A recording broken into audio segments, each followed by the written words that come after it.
Let's re Good Oh, morning, Melanie. hi, Melanie. Morning. All right.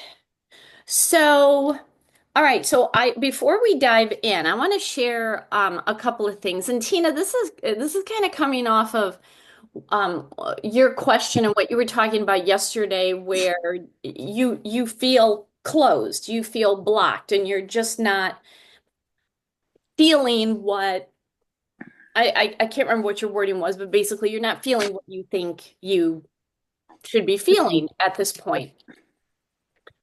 So, so I was thinking about that, and I have a couple of thoughts on that here. I'm trying to turn off. There's this weird notification. Okay, here we go.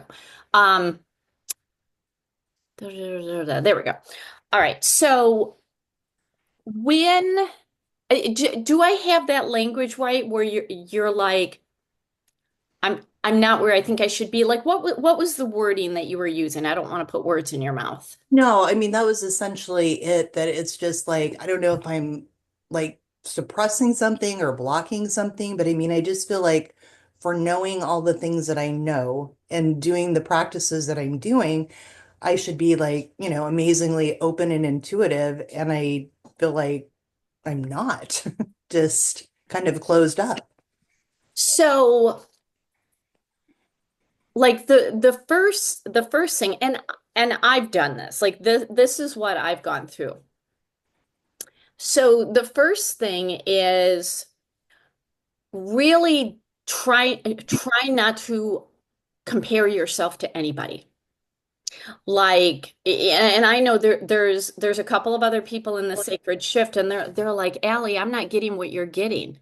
Mhm. And I'm like, I really don't mean this to sound snarky, but you're not me, and I'm not you.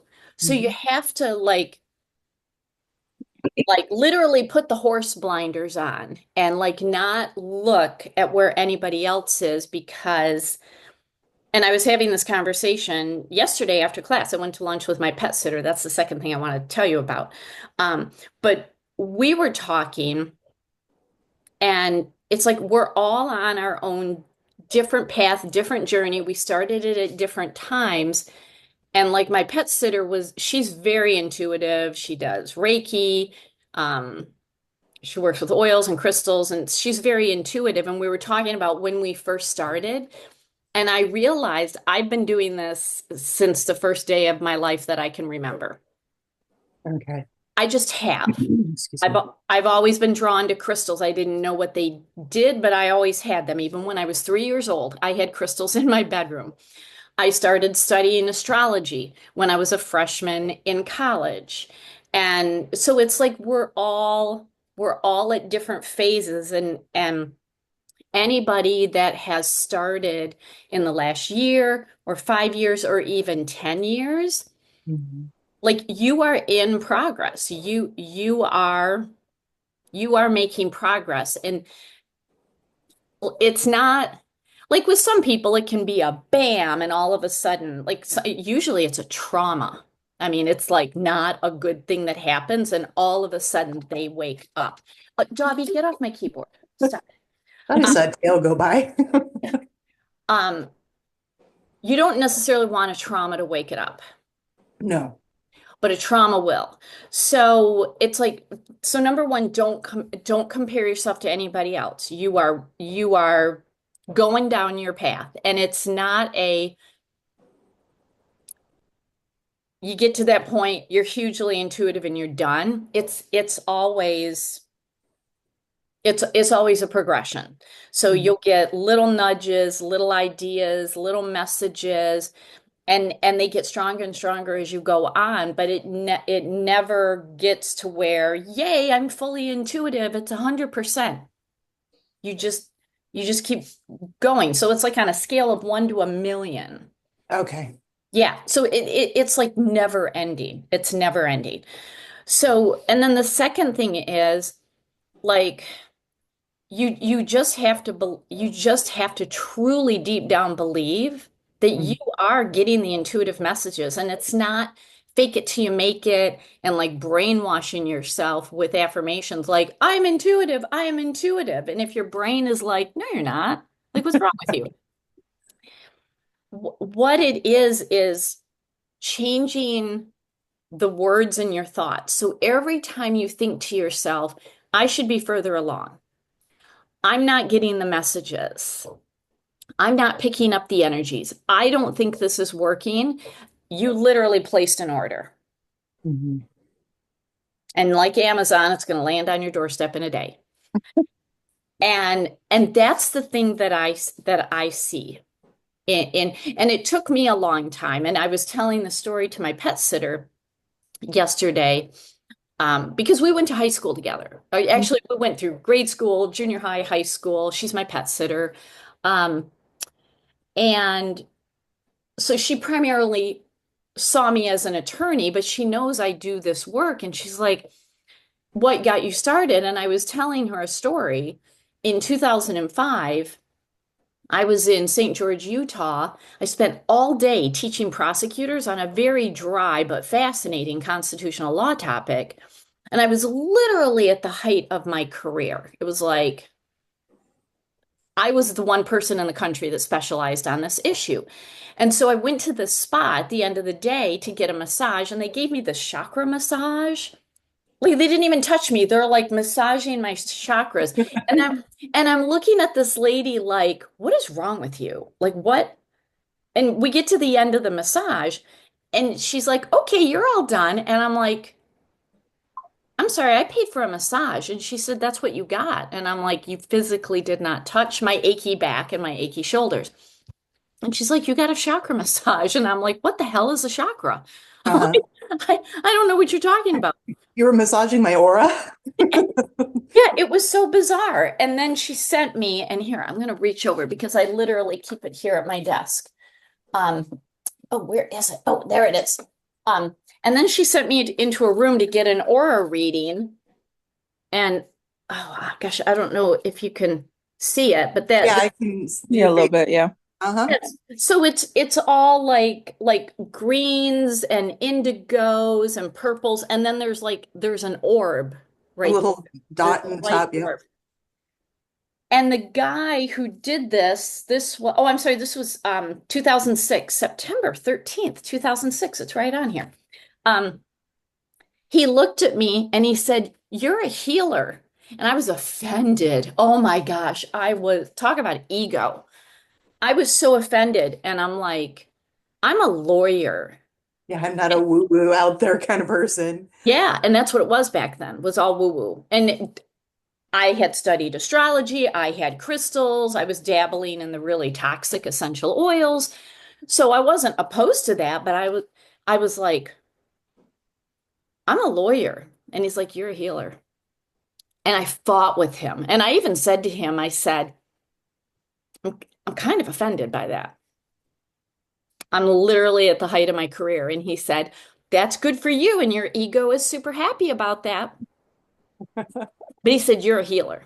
I wish his name had been on this because I'd love to go back to him and say, dude, look at what happened. You called it. Yeah. But he handed me a DVD of The Secret, the Law of Attraction movie. It had just come out. And I remember I watched it on my really clunky laptop flying back from St. George to Washington, D.C.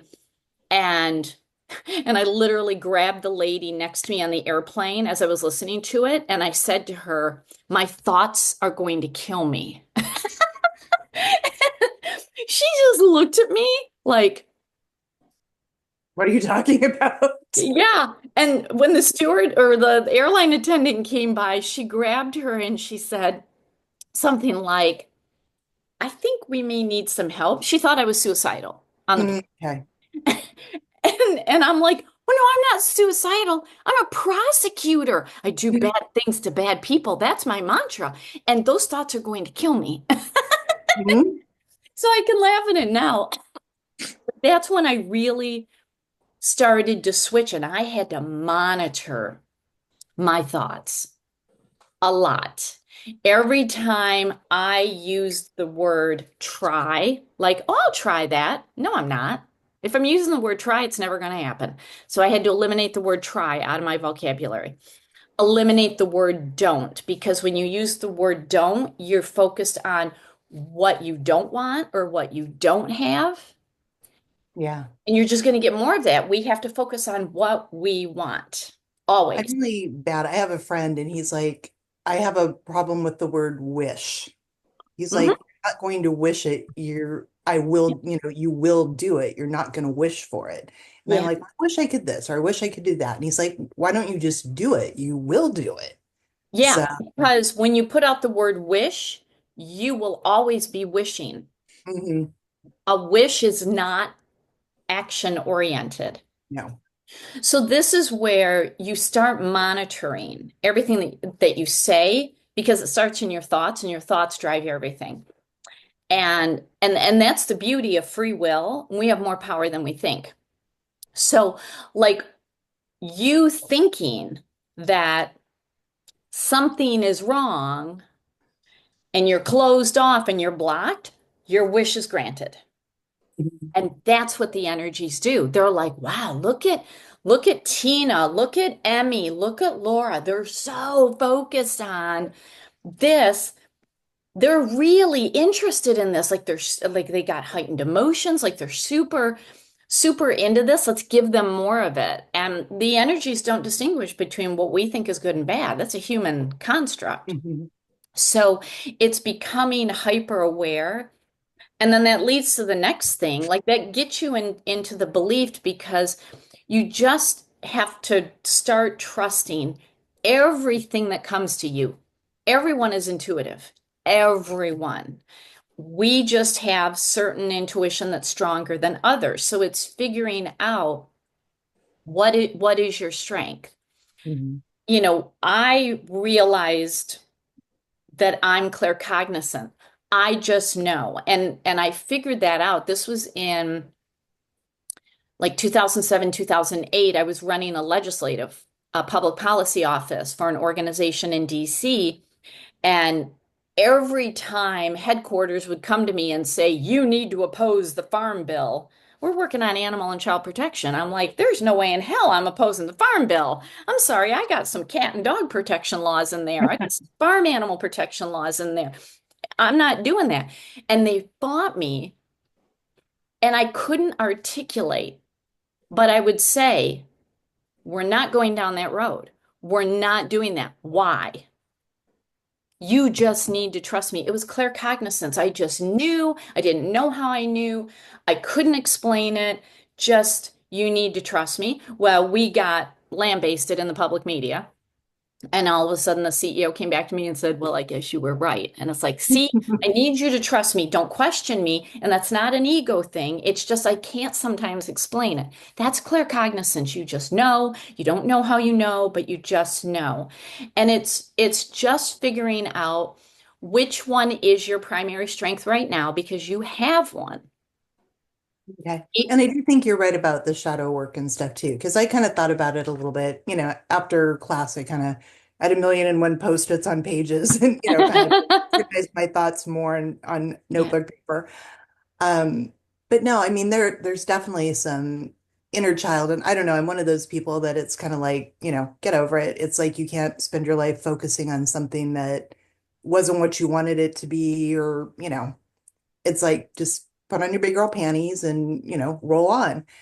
So there's a lot of things I think I stuffed down that I'm not necessarily processed. And it's like, for the good of the whole, it's like, well, we're just going to put on a happy face and we're going to play well with everybody. And it's fine. What happened, happened. I'm fine. I'm not like hurt or totally damaged. But apparently there are things that still bother me. Yeah, and that's important to know. And it doesn't mean that you need fixing or that something's wrong. It's part of your evolution. And so this is a conversation I was having with my pet sitter yesterday. We were talking about shadow work and inner child work. And when we can go back with our current adult reasoning and like working with the rhodochrosite, which is the inner child crystal, and go back and talk to your inner child or inner teenager or wherever. If you can get back to the root, Mhm. and just literally have the conversation that, okay, this happened, but you know what? You're fine. You're doing great. It is not a big deal. And I know as a child or as a teenager, it was a big deal back then, but I need you to know you're fine. You're safe. You're okay. You're okay. And just even the recognition and saying that just starts changing the energy and just starts releasing it. So my pet sitter and this gets to doing that. So we're kind of talking about all this stuff over lunch, and I never see her. Like she sees my cats, but I never see her. It's been years since I've seen her. She literally lives 2 miles down the road. And um, so we're just like blah, blah, blah, blah about all things, energetic.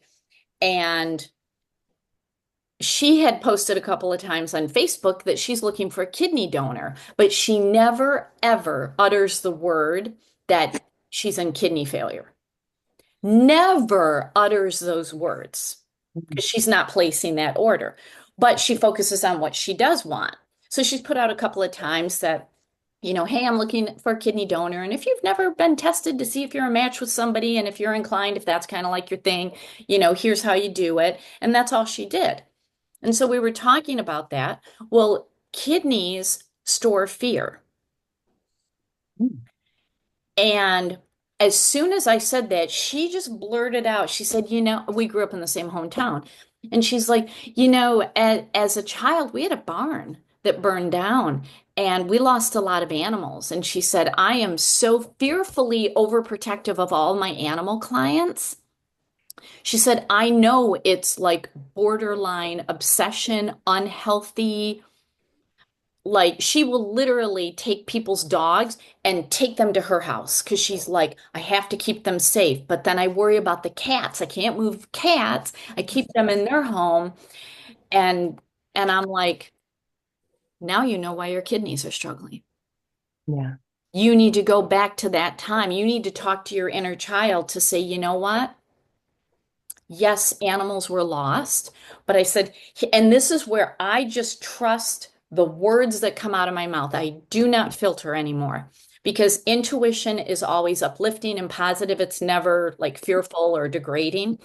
And I just blurted out, I said, while you are talking to your inner child about what happened, and that you're fine and you dedicate and because she has a professional pet sitting career, tell your inner child, look at what you did and how you turned it around and you helped so many animals. I said, what you also need to do is take your pendulum or body test and all the animals that perished, find out if they have reincarnated and come back as either one of your pets or one of your pet clients. And all of a sudden, like we both I got goosebumps right now. And she's like, that's it. Mhm. That's it. Just because they passed doesn't mean I still don't have a relationship with them. She's like, I can tell you right now, one of my cows is a dog that I pet sit. She's like, holy crap. She's like, I have never put that together. I've never thought about going back, talking to my inner child, and I've never thought of, because I'm like, souls don't die. Mhm. They keep connecting to each other. So while we're like, oh my gosh, this person or pet died, you're still connected. So and I said some that can be healing. Well, she messaged me this morning and she's like, I did it.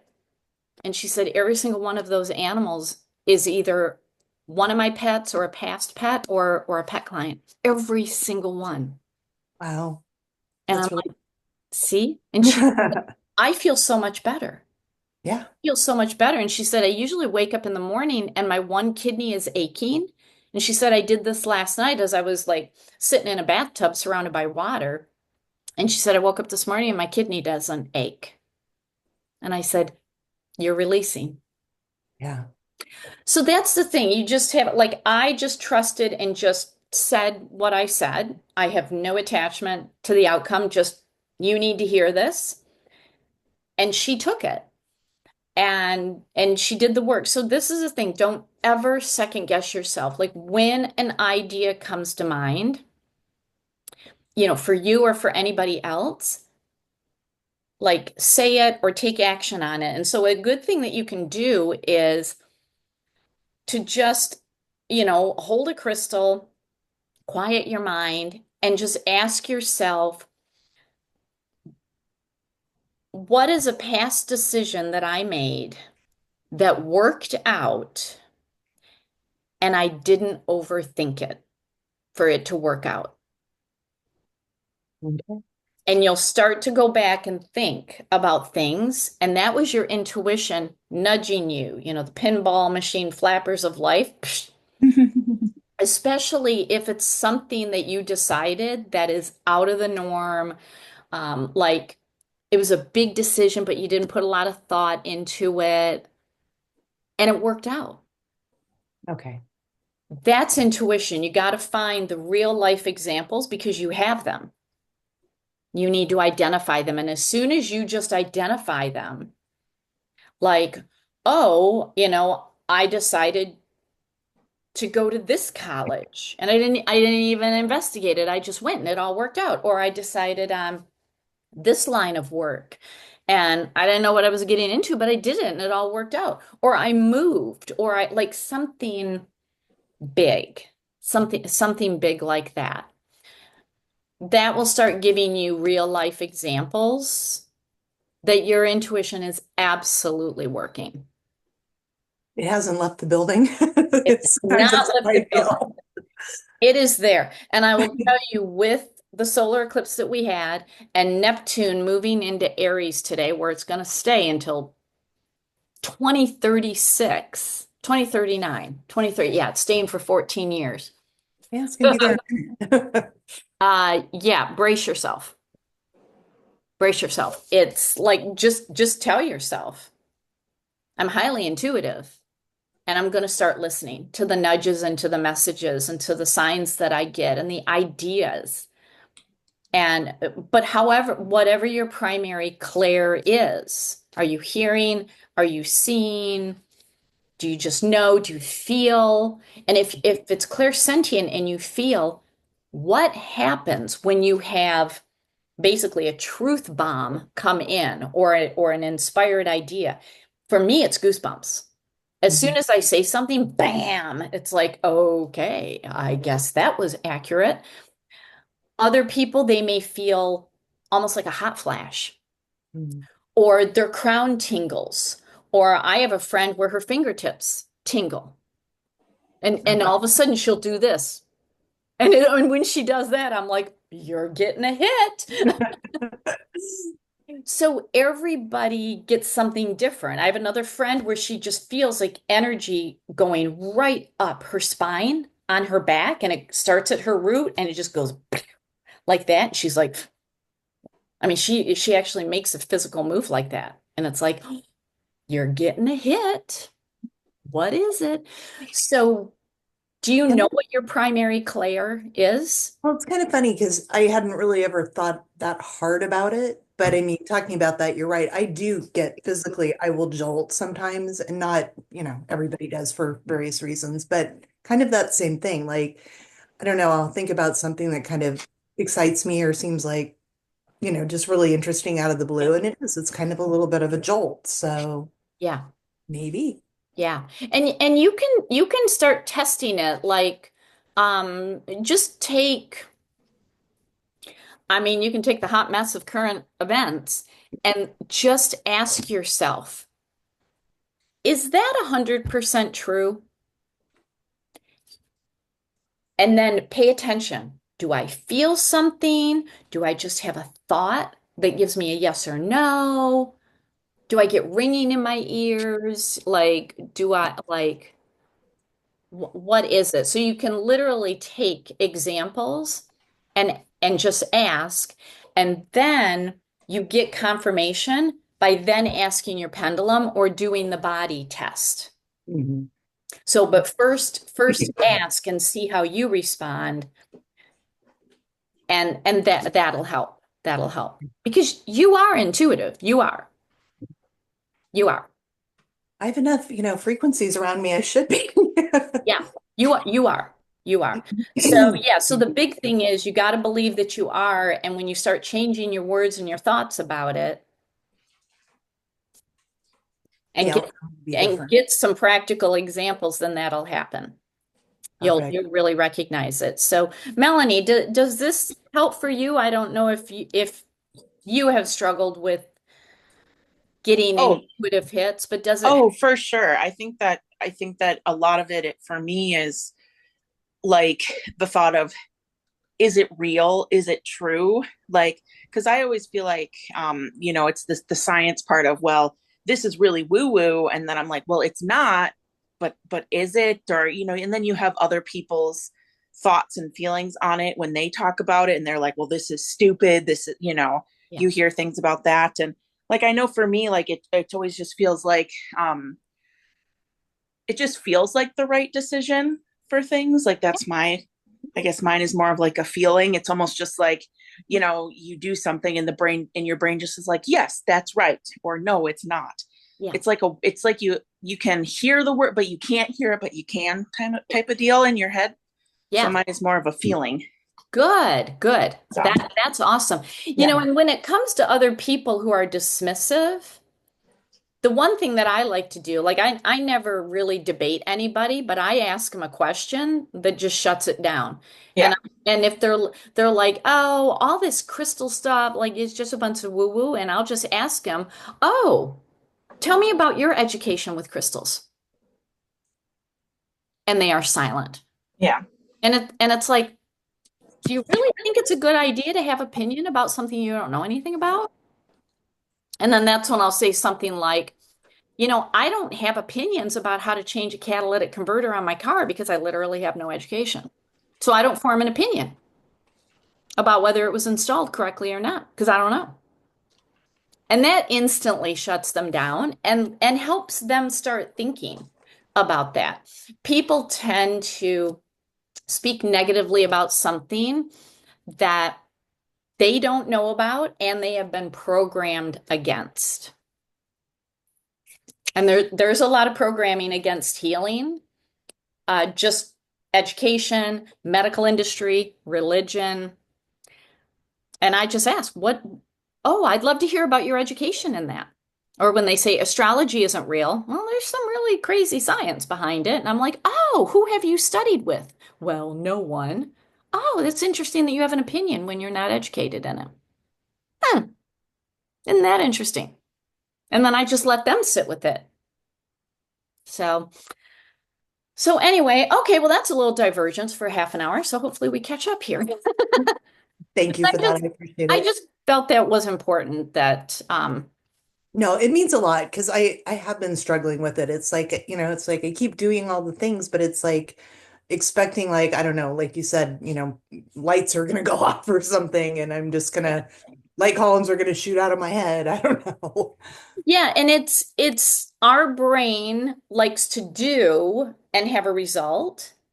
And when we're working with energy, we're not doing. We are being, we are becoming the energy. We are becoming the frequency of the crystal, which is why I go through all the science of how our DNA antennas are literally reshaping itself to the frequencies and just how all that works to really help understand that we become the crystal. So it's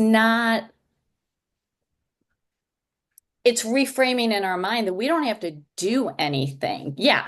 I mean, when you pick up a crystal, that's an act of doing. But when we reframe it in our mind that I'm tapping into the crystal's frequency, I'm going to be with this crystal.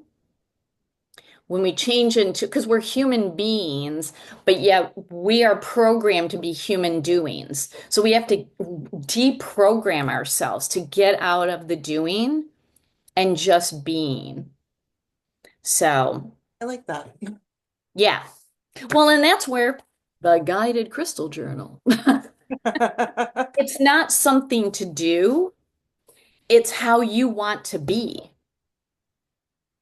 And when it becomes a habit where you go through these pages, why did I choose this crystal? That's the first question. Why did I choose it? And not just because, well, it was sitting in front of me, or I like pink. No. Mm-mm. Because that's a doing. You have to get into being. Why, why did I really choose it? Hmm. Okay, it makes me happy. All right, so how did I feel before connecting? I was not happy. Ding, ding, ding, ding, ding.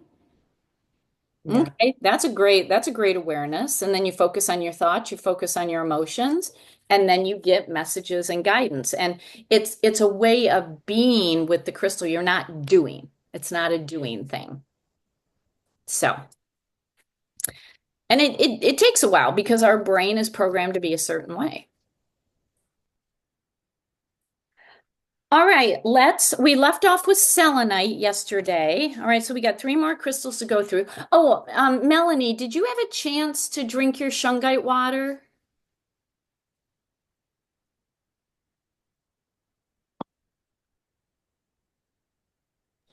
I did, yeah. And it was kind of like, I don't know, I really don't know how to describe it. Like it was, I don't know, it was different.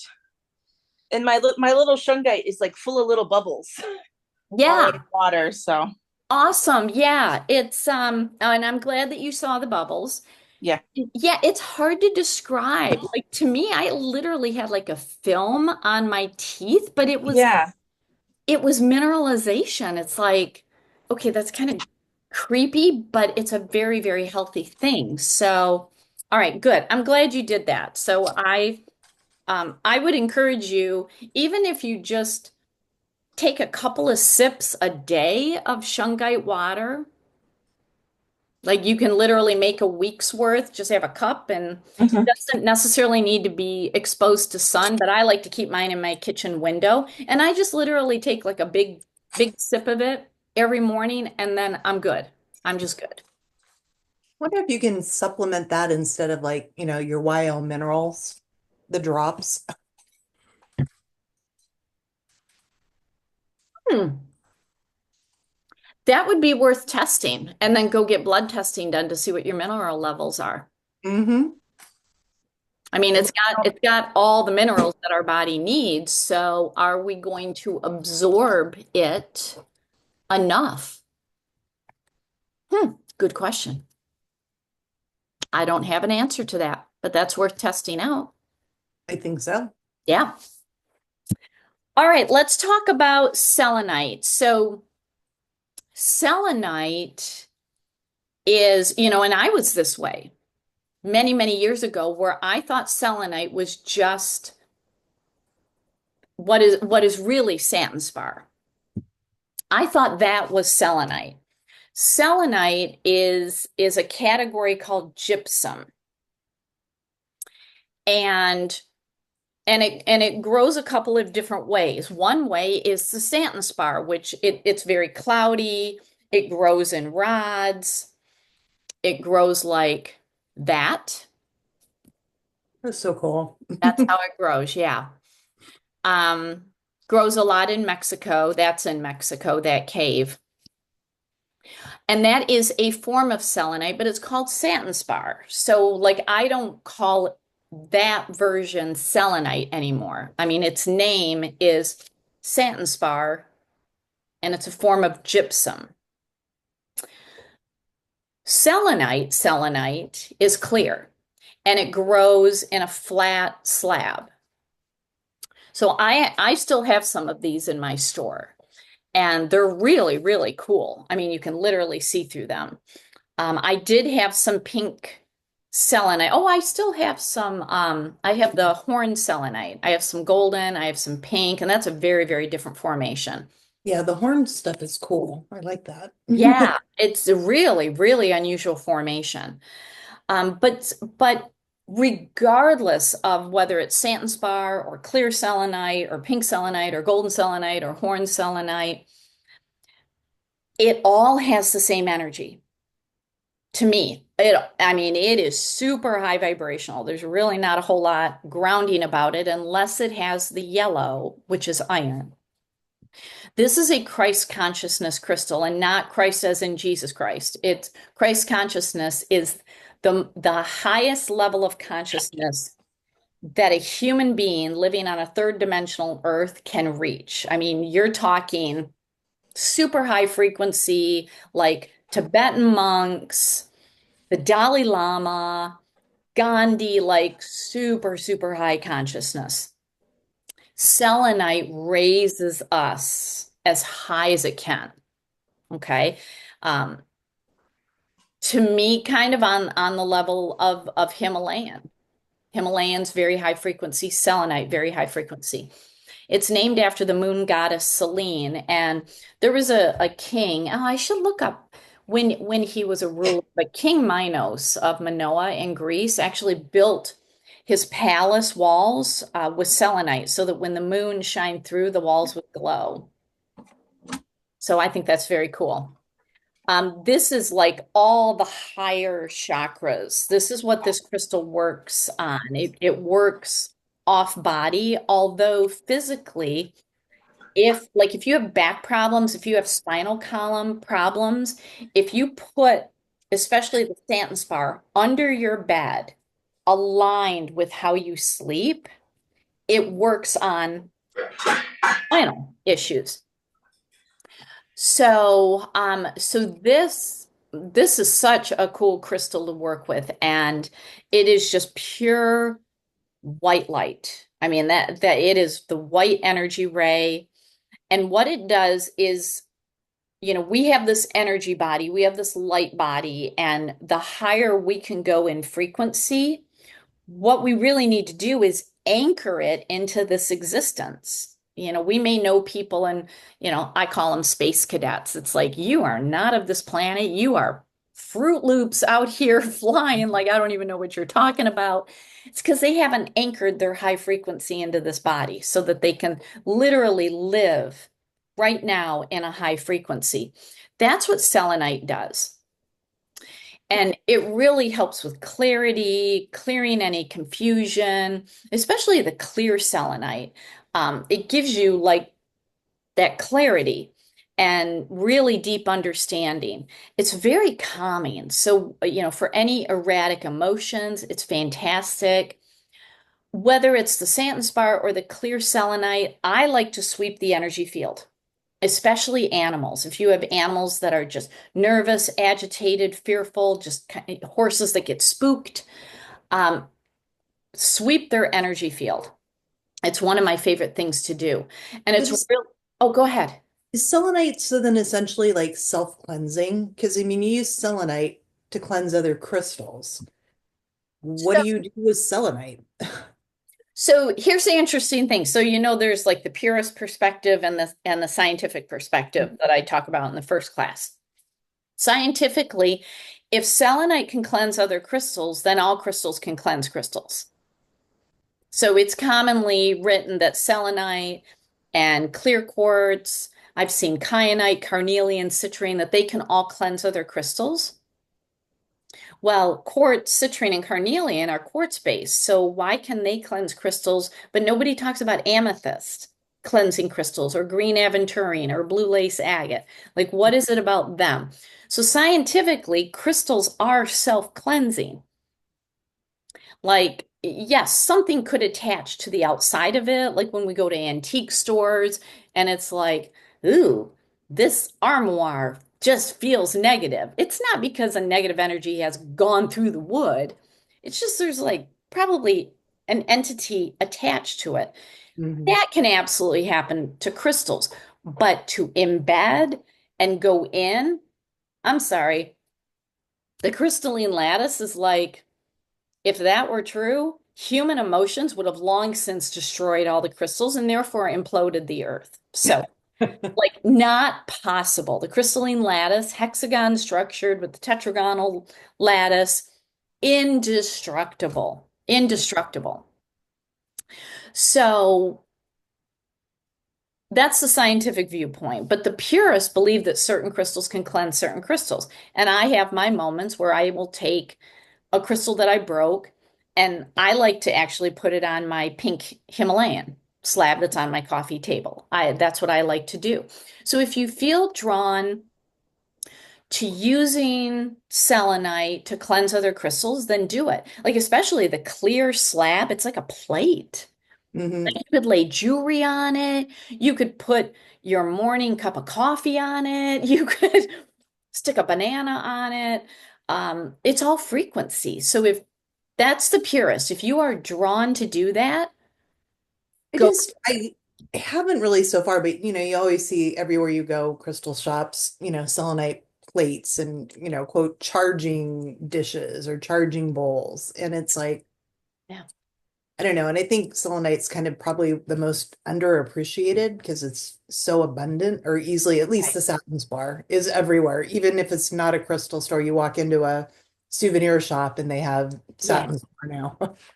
Yeah, yeah, it's very abundant, very affordable in the satin spar and even the clear selenite, very affordable. The pink selenite, the golden selenite, a little more pricey, but still on a scale of the crystals that I offer, it's still very, very affordable.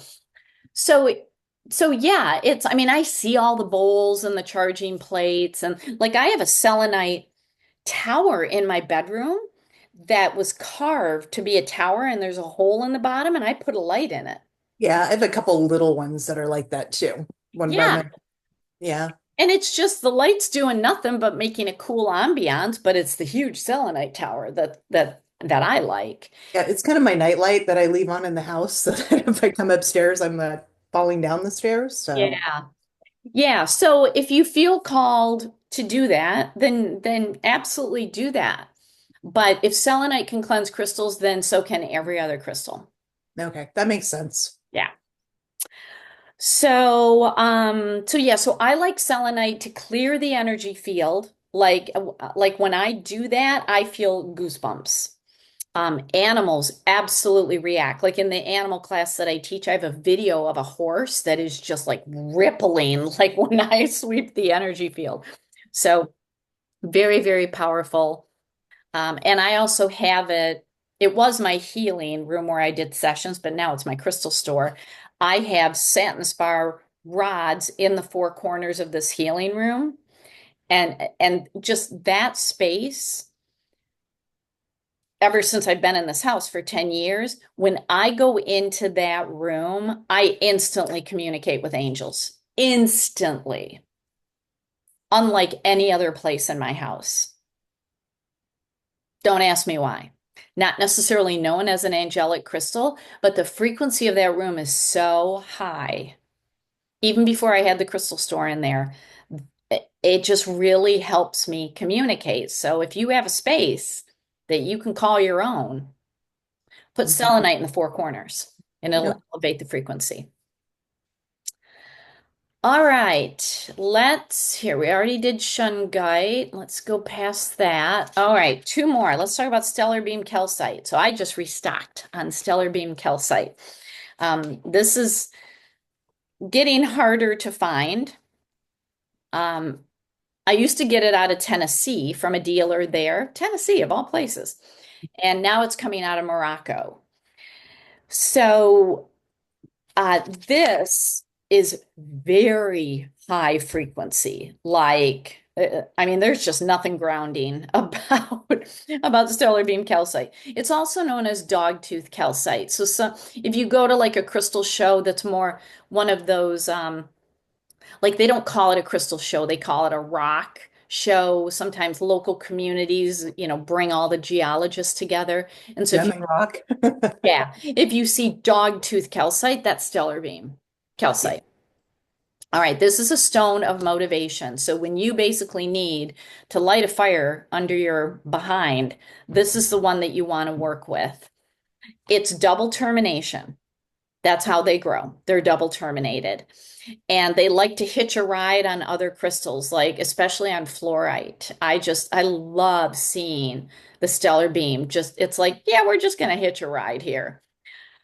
And this double termination is dual beam high frequency.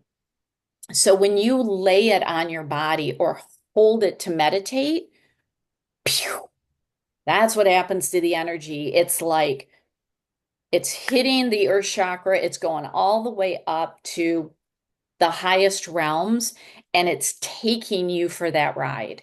It's kind of like when I hold you for light and I just get all goosebumps. I do that with stellar beam calcite. You know, when you want to raise the frequency of a space, just put, it doesn't even have to be big. You know, it can be a couple inches long. Put a stellar beam in the space. Um, but this is a crystal that goes on the stellar beam chakra to help you meditate, to quiet your mind, to get the dominion that the causal needs, that the soul star needs, so that you can then go through the stellar gateway to get into other dimensions. We live in a multi-dimensional world. Energy does not know time or space boundaries. And when you get into the other dimensions, you can, this is where you can have conversations with your inner child. So imagine laying on your couch. You got a big rhodochrosite on your heart, and you got a stellar beam calcite on your stellar gateway, and you say, I want to go back and talk to my 5-year-old self that experienced, you know, A, B, and C. We're going to have a conversation. You're easily doing that. It just feels easier to do that. It really helps you communicate with clarity with your personal spirit guides, with the angels, helps you tap into your Akashic records, because you are of such a high frequency that you can get out of third dimensional thinking. You know, third dimensional thinking is a very doing energy. This gets you out of that where you are just being in the frequency. And it's very, very motivating. I mean, if you struggle with self-motivation, this is it. So it really attunes our third dimensional physical body to handle the energy shift better and helps us handle the downloads and the light codes and all the things coming in so that we shift better. So I have certain pieces just around my house. Like I've got one here in my little heart shelf. I've got a stellar beam calcite there. I've got one down on my fireplace. My fireplace mantle is covered in crystals. It's crazy. Where's the other one? Oh, at my entrance, my front door. I have one there so that anybody that comes in gets a zap of selenite, clear quartz, and stellar beam calcite. It's like, we're going to clear the energetic cooties off of you. Blah. So I do have some stellar beam calcite that I have restocked in the store. It's so cool. All right, questions about that? All right, last but not least, this is a new addition to the workbook because this is becoming an increasingly important crystal, and I am finding it's not very common, but I'm finding it a little bit more now than I did 5 years ago. I had never heard of this crystal 5 years ago. Some people call it cave calcite. What is interesting, it's white aragonite. There's different forms of aragonite. There's a brown aragonite, there's blue aragonite, there's pink aragonite. The white aragonite looks like crystallized, ice-covered coral, like sea coral. It actually grows in a water cave.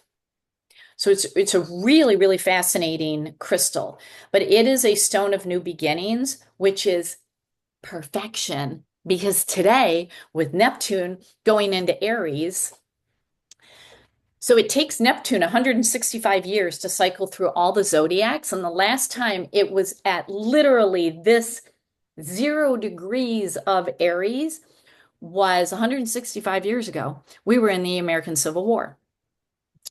So Aries is the first zodiac sign of the zodiac. That's why the spring equinox, when we move into Aries, is technically the new year, not January 1st. That's a human thing. So Neptune, which is all about our dreams, our desires, what we want, also about stripping away illusions, is that's where we're at right now. Things are going to radically change for all of us, individually and collectively. This is a stone of new beginnings. This is your new best friend. Now, I already did a sale on what I brought back. I think I literally have one piece left in the store. So does like the honey calcite, does it do the same thing? So Yeah. regardless if you have, because I do have the white from like, I think that was one of the first ones I ever bought from you years ago. Yeah. But Yeah. I I, also have the honey. I So had forgotten about the honey calcite. It just, yeah, beautiful golden color infused with iron. Um, I did not see that in Tucson this year. Now that I'm thinking about it, because I would have gotten some. yeah, because I think that was what, Mexican, wasn't it? Yeah. Honey. Yeah. Yeah. So these come out of Mexico. And it like if you have a blue light, they fluoresce under UV light. And I mean this is just a straight up fifth dimensional. Let's get you into higher frequencies, new beginnings, because when you raise your frequency, you raise your consciousness. And when you raise your consciousness, you are thinking about things differently. You get new ideas, fresh perspectives, new solutions for problems. It's all new, new, new. That's where we are. Like literally today, for the next 14 years, we are in fiery Aries. Aries is determined. Aries is like when I was posting about this on social media last night, I kept hearing Janet Jackson's Control song in my head. And it's like, let me go back and listen to the words. And she talks about I did what my father said and I let my mother mold me. But that was a long ago. I'm in control. Hmm. Oh my gosh, I just got major goosebumps. That's today is the start. It is. And it's the rise of, I heard this guy on TikTok, he said, this is the rise of the dark, divine feminine. And what he meant by dark was not dark energy. It was basically, don't mess with me. Yeah. Masculine energy, you've had 165 years under Neptune and more to do horrible things to women. You better watch out because I'm feeling a little Lorena Bobbitt. You remember Lorena Bobbitt? And he even said that. He said, I'm a little worried of all the Gen Xers who remember Lorena Bobbitt. Oh yeah. And it's like, we physically don't need to do anything because we have our words. Well, they usually tend to cut their own throats anyway, so Exactly. And we can castrate them with words. works for me. That's starting today. All I can say is who you are. Like literally take a Kodak of yourself right now. You're not going to be this version of yourself in a month, in a year, and at the end of this 14 years. We're getting fiery. Don't mess with the divine feminine. So we're going a little dark. Like if we've got to put you in your place, we're not going to be all fluffy and nurturing, because that's what the matriarchal energy is. It's compassionate, it's nurturing, everybody like let's just take care of each other. But when you have the dark feminine, it's I'm totally missing what the label is, but it like the warrior. It's like do not cross the line. Do not, I'm putting a line in the sand. Do not cross this line. Yeah, women are not going to be as passive as, they used to be, just kind of like, yeah, it's okay, we don't care, Yeah. it's Yeah. So this is an amazing crystal for these new beginnings. Anything that weighs you down, because this is such a very light, uplifting energy. And the solar eclipse yesterday was to release, all that's weighing us down. What I have found is I mean, not only does it work in these higher chakras, it takes the root and the crown and instantly connects them. And we have to have our light column, root to crown, in our body and out in the energy field. This has got to be free of hair clogs. We cannot have any blocks. If we are to get Earth chakra activated, zeal, causal, soul star, stellar gateway, we got to work on this. You just hold this, bam. Okay, there was my 10-second meditation. I'm good for the day. It is that fast how it works. Okay, it'll expand your energy, just like quartz does. It expands your energy. So it's going to help you with the shifting energies. You're going to feel a whole lot better as things really ramp up. Okay, so the pink aragonite, of which I don't have any right now, I'm really hoping to get some more, really harnesses in on your heart energy to elevate into that higher heart, that higher elevated heart frequency that's fifth dimensional. And fifth dimensional heart frequency is not weighed down by unforgiveness, has an easier capacity to reach an unconditional love, because humans are wired for conditional love. It is really hard as a third dimensional human to be unconditional. And a lot of mothers say, but I unconditionally love my child. And it's like, but have you ever uttered, I brought you into this world, I will take you out. Actually, I just said that to my son yesterday. And there's nothing wrong with that. It's not like you're a bad mom. No, that's not what it is. It's just how humans are wired. Uh-huh. It's how we are wired. And if we want to get into that unconditional where it doesn't matter what you do, we kind of have that with more with animals than we do with other human beings, but there are moments. There are moments with my cats, and I'm like, you're going into jail. That means I'm locking you into a room. You're going to have a comfy bed and all the crystals that you want. That's your jail, but you're going to jail. So this gets us into a more elevated response, which is really helpful with the way things are right now. So, all right. Do you have any questions about the 29 advanced crystals that we just went through? It's a lot. Okay. All right. Now, and with those advanced crystals, I think I said earlier, you can certainly, if you can find tumbled pieces, you can create a grid, you can do a body layout. That's what we're going to talk about today. But you can also just, if you've got a bigger piece, you can just hold it and just meditate, just get to know it. And an advanced practice that I like is to ask a question and then let the crystal talk to you with whatever your clair is, whatever your strength is. That is my favorite thing to do. It's very intentional. Okay. All right.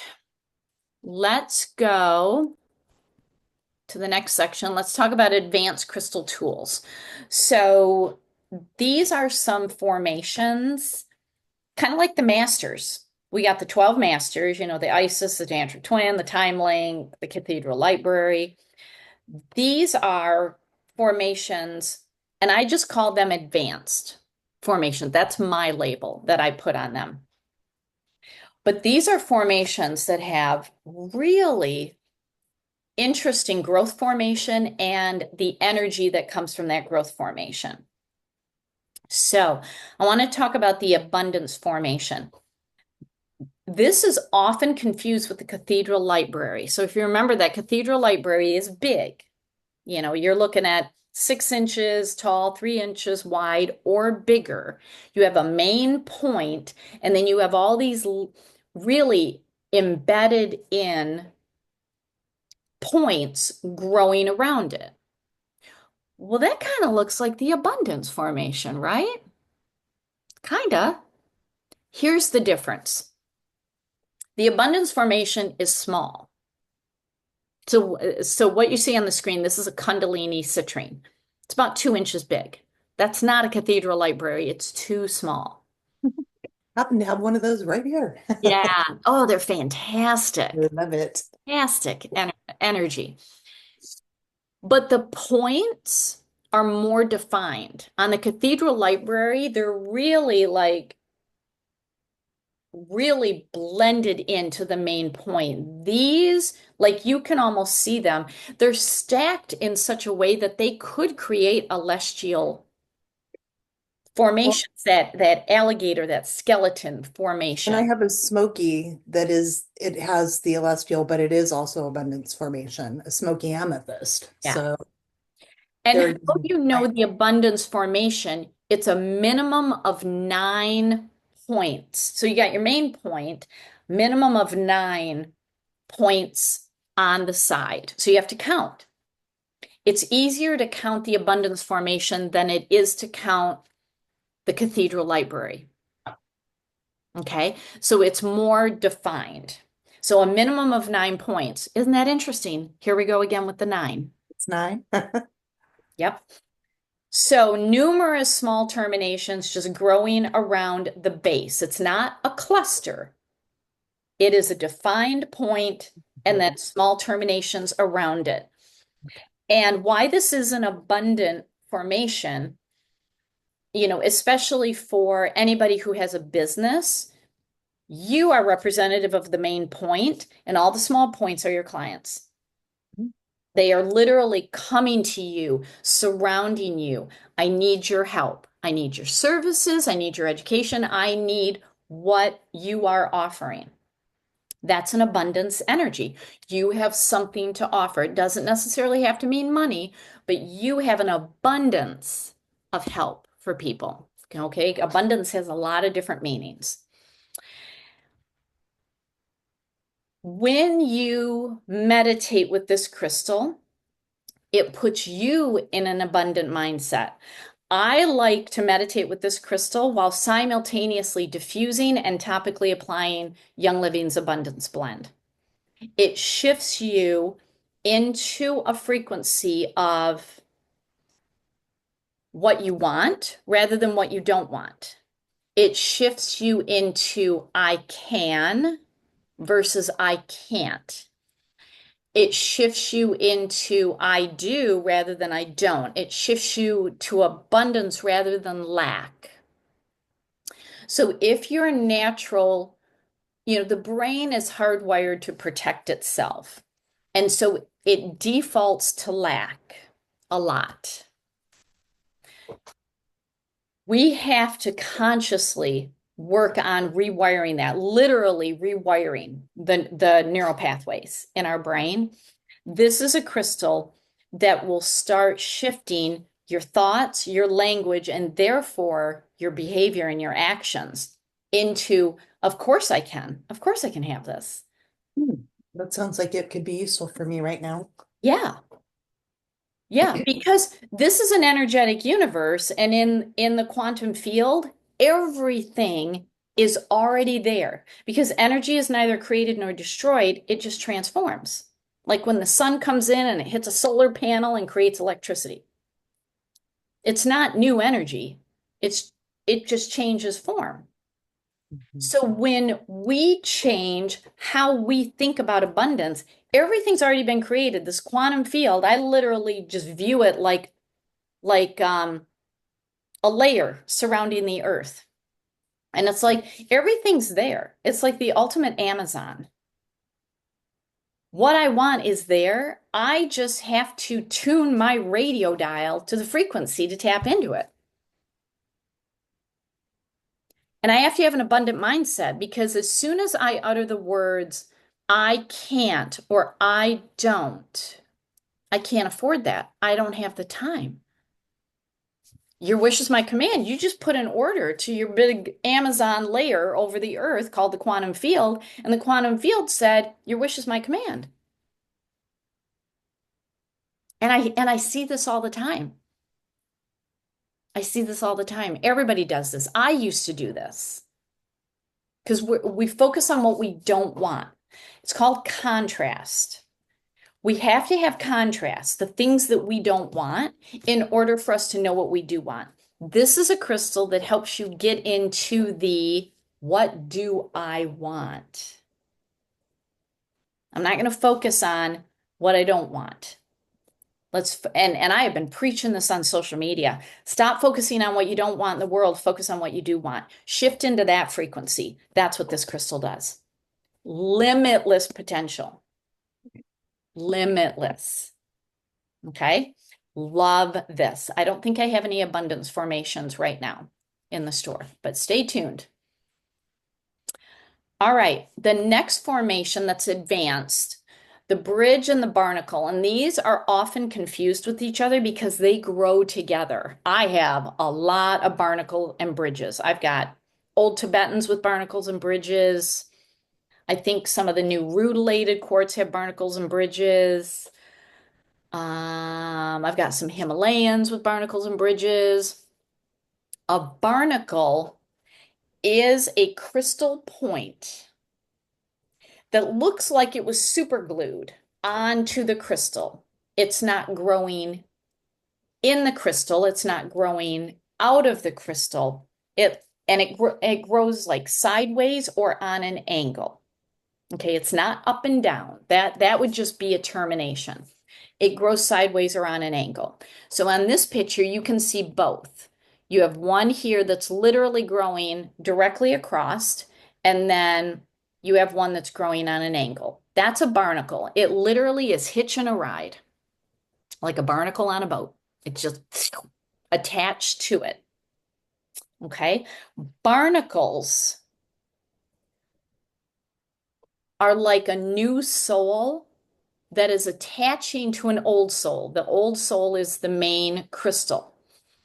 This could also be you're the main crystal and you are drawing in new clients, new customers, new friends, a new friend group.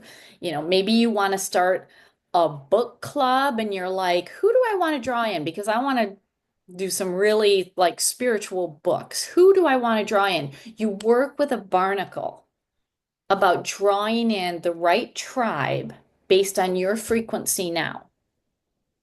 And this is huge energy right now that we are in, is shifting our tribe based on where our frequency is now. And how I meditate with it is when I hold it in my non-dominant hand so that I'm receiving the energy. I hold it and I take my thumb and I press the barnacle. It's like it's the on button. And that's what I do with a lot of these advanced features is I press. Okay, so press the barnacle and project what you want, not what you don't want. So project, I'm starting a spiritual book club. Help me identify and draw in the people who would love this book club. I'm starting a business. I don't, you don't say, I don't want the complainers and the people who are going to leave me a 1-star review on Google. Draw in the people that resonate and align with my vision for my business, who are supportive and just want to engage and be part of a community. So you talk about what you do want rather than what you don't want. But sometimes you need to know what you don't want first in order to flip to what you do want. The barnacle draws in those people. Whereas the bridge, it's not attached like a barnacle, like it's going for a ride. It literally is a crystal that grows out of the main crystal. So when you look at it, it's like, oh, there's a little bit in the crystal and it's poking out. That is a bridge. And if it had been allowed to keep growing, it would have grew even bigger. A bridge gets you from here to there. I mean, think of what a bridge does. You're crossing over water or you're crossing over a gorge, in a mountain range. You're crossing over what could be treacherous, but the bridge takes you safely. And that's what a bridge does. And again, hold it in your non-dominant hand, press on the bridge. And I just talk to it and say, here's where I am. Here's where I'm going. Get me there without the treachery. of going through shark infested waters or having to go down the mountain range into the gorge where there's probably mountain lions and then have to climb back up. I don't want to do that. Bridge me. It's the easy route. It's the easy button. That's what a bridge is. Easy button. And what it does is it bridges your inner and your outer world. So you're bridging, this is who I am, this is my outer world, let's get them connected. Because inner world, you could be of a very high frequency, but you're not seeing it in the outer world. Bridge yourself to that. Okay, you can bridge your ego and your higher self to get along so that your ego is not so dominant, but they're working together. Okay. So it grows out of the crystal or through it. So the picture in your workbook, it's growing through it. So it's literally indented in the crystal. So it's not just attached, it is in the crystal. All right. Does the identification make sense to you? Yes. Okay. All right. Next advanced tool are copper pyramids. So you can buy small versions that you can put over grids, or you can buy life-size versions that you can sit in. So in your resource page, I put, copperpyramids.net is where you can buy the small version, and they are in the dimension of the pyramids of Giza. Because when you go back to what we talked about on day one with the crystal systems, a four-sided pyramid is an octahedron. Okay, it's half of an octahedron because it's got the four sides and then it's got a base. A pyramid, let's see, what page was that on when we were talking about sacred geometry? So a triangle is protection, it's manifestation, it's creation and integration. The protection is the base. And then the angle going up is manifesting, reaching, it's like a mountain range, reaching higher levels. So when you add this over a grid, you are harnessing the energy of the grid with an additional sacred geometry formation of manifesting. So it's even stronger. It's even stronger. Now, in addition to putting it in a grid, like the one that I have didn't even fully encompass the grid. Like I just had to make do because I had a big grid. But you can also just stick an individual crystal under it to work with that crystal. Like I like to put master crystals under that to even enhance the energy of that crystal even more. You can put water under it. I mean, it is a very powerful frequency when you are working with a triangle. You are adding that sacred geometry to what you're working with. So you can make crystal elixirs, you can charge your crystals, you can, whatever you want to do. Now, the life-size version comes in two different shapes. And I was during COVID communicating with a guy in Puerto Rico who was making these, and he had an Etsy shop. And now he doesn't have an Etsy shop. But I did find another one, and that's in your resource page. It's called Meditation Pyramids. But you might be able to find these at a metaphysical store. The Giza shaped has a wider bottom. That's what the picture is on the screen. And in your workbook, it's kind of got a wider bottom. And that Giza shape is working on your earth chakra up to your heart. Okay, so it's like your base because it's got a wider base. Whereas the Nubian shape, take that shape, and I need to add a picture of it. But it basically the base is narrower. So it is a narrower point that goes up, and that works from heart up to the higher chakras. So if you are chronically dealing with like root or sacral chakra issues, you could get the Giza and sit in it. I've sat in a grid a couple of times, and as soon as I sat in it, literally there was no noise. I was in complete silence. It was the craziest thing because I always have ringing in my ears. I'm picking up frequencies all the time, and I went silent. I mean, it was crazy and it was awesome. So it's very soothing, it's very recharging. You are literally sitting in sacred geometry and aligning with this formation. One thing that I would guide against is if you are drawn to get one of these, get it without crystals already being built into it. What I'm finding is at the top and at the edges, some of these creators are embedding crystals in resin and adding that. Number one, what if you don't want those crystals? Number two, they may not be real. Number three, they're coated in resin. Try to get it without crystals because what you can do is what I did the photo on the left. You see where I have an organza bag and I hung crystals. You can do that. You can add your own crystals. You can just take, let's say you have 4 selenites. You can literally place that in the corners. You can just do your own and you can switch it out.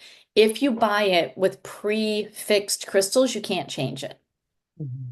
Okay. So just something to think about if you're drawn to working with copper pyramids. All right. Crystal singing bowls. Okay. I love crystal singing bowls. You get what you pay for. That's the moral of the story. You get what you pay for. Uh, there are affordable bowls. So on the left, you see what's called a frosted crystal bowl. It's just quartz and it's frosted, so you can't see through it. Generally, you can buy these for under $300 and you can buy different sizes. You can buy a handheld and then you can buy big ones that sit on a little rubber mallet and you play. So big ones, small ones. Generally, you can get them around $300 or under. And they are tuned and shaped to specific notes. So A, B, C, D. So go back to yesterday to that chart on sound frequency. And if you want a heart chakra bowl, make sure it's tuned to note F. Okay. Now there are higher priced ones the photo that you see on the right, where it's specific, it's like a blend of crystals. So it may be quartz and rhodochrosite. That's what you see on the screen is rhodochrosite. You can get kyanite, you can get labradorite, I mean, all sorts of crystals. These are more expensive. You're paying $1,000 or more per bowl. So here's the thing, and I have learned this the hard way. You have to pick the bowl in person. I do not recommend ordering online. So I have 4 bowls. One I bought online. It's amazing. It's a sacral chakra frosted bowl. I got it for like $120. And it's nice. It plays, but it doesn't play like my other ones. Okay. When you can find a place that have bowls, and I'll read off a couple of cities. On the Crystal Tones website, they actually they call them temples where you can go and play the bowls. When you can play a bowl, the bowl will choose you. It will sing like you wouldn't believe. It will absolutely sing and you will know. I went into one of their temples in Sedona. It's a store. They call it a temple. And I wasn't planning on buying, but as soon as I started playing, I'm like, I really want a kyanite bowl. I really do. That's not what I walked out with. I walked out with a huge frosted quartz bowl. It was a heart chakra. And it's like, that's not what I came in for. But that bowl plays for me. It is unbelievable. So for you guys, There's places you can play, and I'm looking at my list to see what is near you all. Mount Shasta has one, Tina, for you. Um, Big Sur, California, Laguna Beach, LA, that's too far. Um, Yeah, maybe this summer though, I'm going to drive down and see my sister down in Palm Springs. So, okay, Seattle has one. oh, do they? Yeah, yeah. If you go to Crystal Tones, their website, look up their temples. They have one. Um, Melanie, I don't, there's none in our area. New York City, Rhode Island. There's just nothing. Kansas City has one. Um, I recommend playing in person. I mean, this is really important. When I go to Tucson, they have huge displays. Oh my gosh, it is unbelievable, and you can go in and play. So I want to play this video. So this bowl that I'm playing is made with the Anchi crystal, Anchii, which is a very, very, very old crystal. It is shaped, you can see the bottom is narrow and the top is wide. It is shaped in the Fibonacci sequence. So it is an expansion energy. And this was when I lived in Virginia. Rudy was less than a year old, and I was teaching this class, and Rudy was disruptive. That's the best word that I could find. He was disruptive, and as soon as I started playing it, he calmed right down. So here's one of the students took this video. I mean, that just is, it's effortless. Look at Rudy.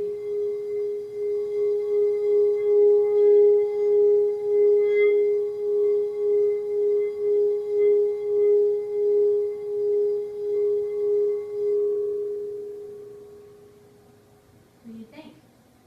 Mwah. I find that animals love the crystal singing bowl. So I love to go through veterinary clinics. I go through animal shelters to clear the energy. You know, because Melanie, you guys are dealing with difficult situations. That energy lingers. This I love to just walk around and clear it. When if I buy a new house, I clear the energy first. Um, if anybody needs their house cleared, I just walk through and clear it. It is amazing. Crystals can be cleansed and cleared with a crystal singing bowl. So every now and then I walk around my house and play the crystal singing bowl. But just for me to play it, it's like every cell and every atom in my body is just lighting up. It is fantastic to play these. So if you are drawn to a crystal singing bowl, moral of the story, you get what you pay for, and you got to play it in person. You got to play it in person. All right. EMF protection. Okay, let me show you these videos. So I like EMF protection on computers, on cell phones. I think I only have a couple of Shungite stickers left to go like on a computer or on a cell phone. I don't know why I didn't restock in Tucson. I just don't know why I didn't, but I have a couple if that's something that you want. Black tourmaline, Newmite, Shungite are really the best crystals to use to put between you and your computer, in front of your television. Like my Wi-Fi router down here is encircled by Shungite. And there are a lot of products on the market that are marketed as EMF protection. Sometimes they work. They may work for electrical, but not magnetic. Sometimes they don't work at all. There is a company that I like called vibesup.com, and they have crystal infused EMF protection products that you can look at. I mean, they even have a mat that you can put under pet bowls so that your pets are getting some protection. But I find that a lot on the market doesn't work, and that's why I lean more toward the crystals. So here, let me show you a couple of videos here. You may have already seen these, but I'll play them real quick. This is my computer. And the electrical is on top, the magnetic is on the bottom. That's what black tourmaline did. which is why right in front, I have 6 black tourmaline. That is shungite. And this is Numite. Numite was the best. So that's why I have 6 black tourmaline and 1 shungite just between me and the computer. And then I've got a little shungite sticker, kind of near the keyboard. I've got a shungite sticker on my phone, and I'm good. I feel good. That works. Let's do the next one. Oh, my coffee pot.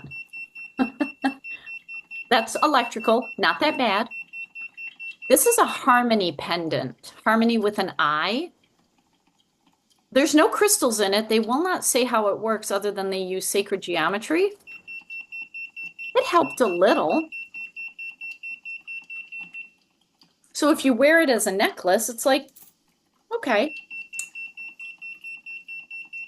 This was a pendant. It was a pet charm from Synergy Stones, I believe. And it had some amethyst in it. And okay, that helped with electrical. We could wear it as a necklace, can put it on a pet collar. This one is my microwave, which I instantly got rid of. Look at the magnetic. It's not even on, it's just plugged in. The Harmony pendant did nothing, and it's labeled for EMF, M being magnetic. It did nothing. The Synergy Stone charm did nothing.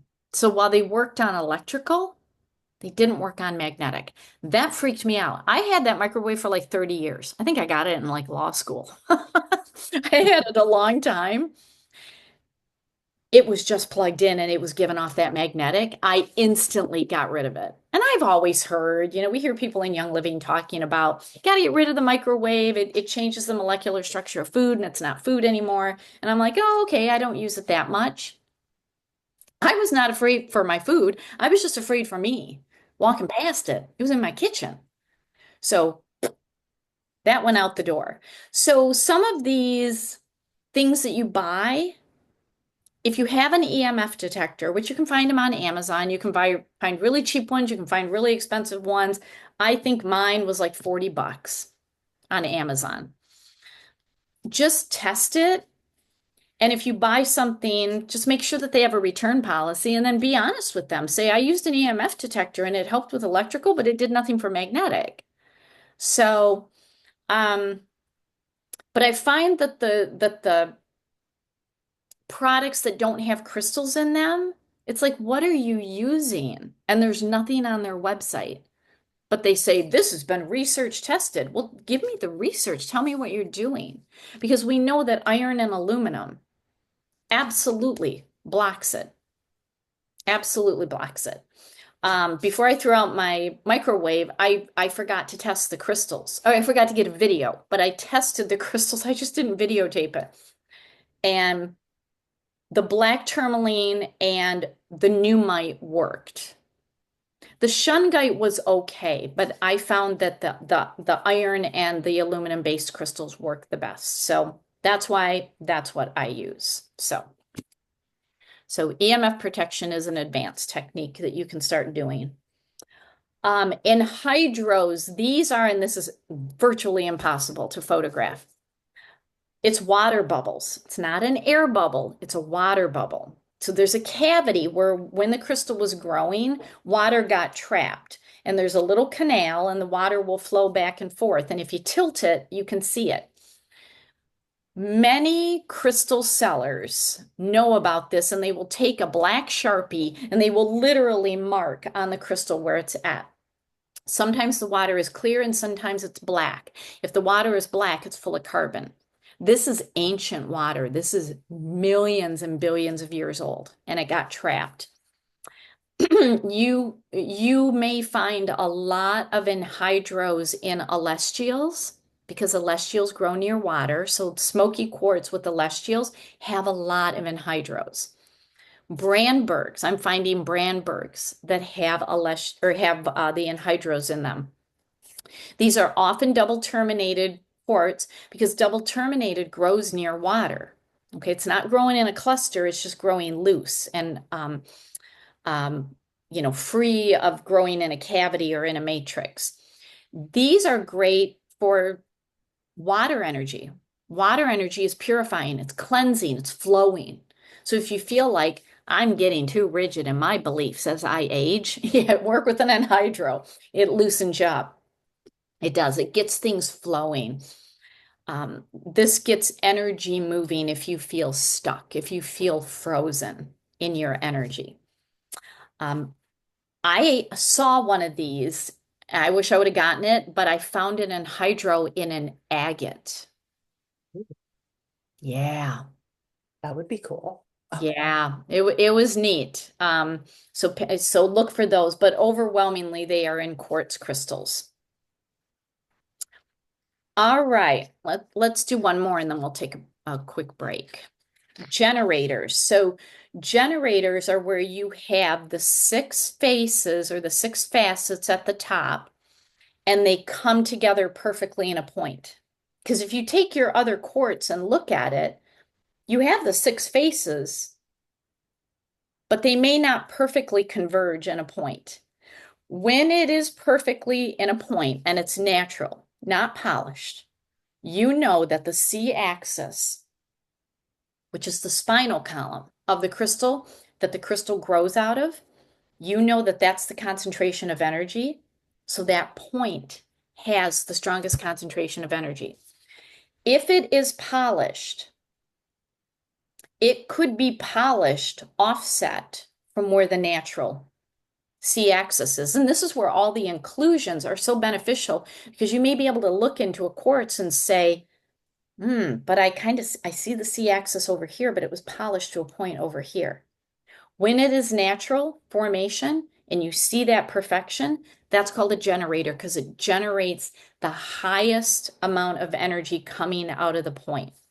I like generators in the center of a grid because it creates precision.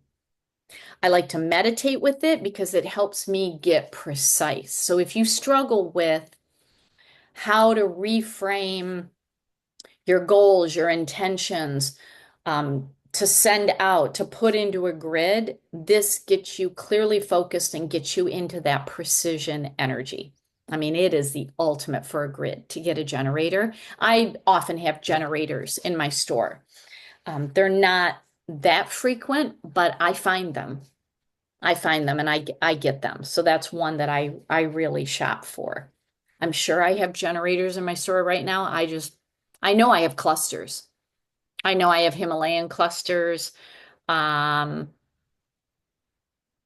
I think some of the new rutilated have generators. So yeah, I really like them for grids. That's my main thing. All right, do you have any questions before we take a break? Okay, let's take a 5-minute break.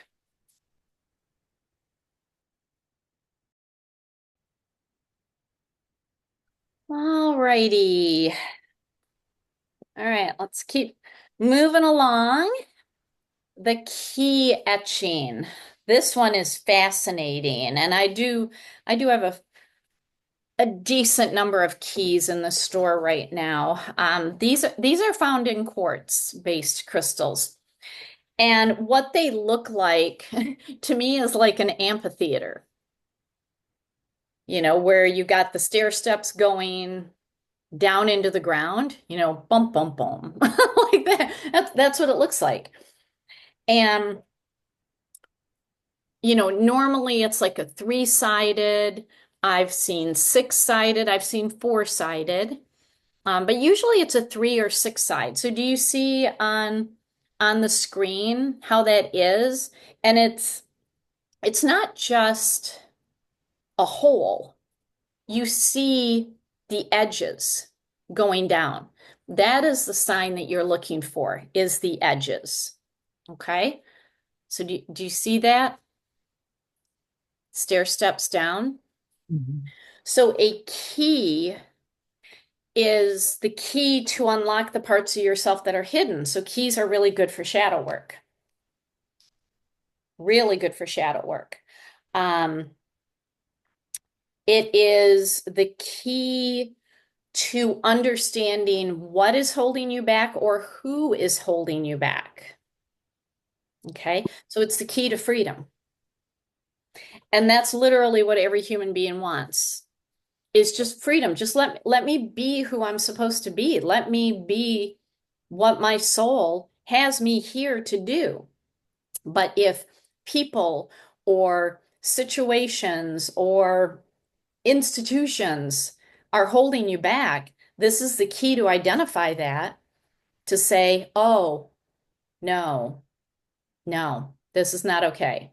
So it is a very freeing, illuminating sort of crystal to work with.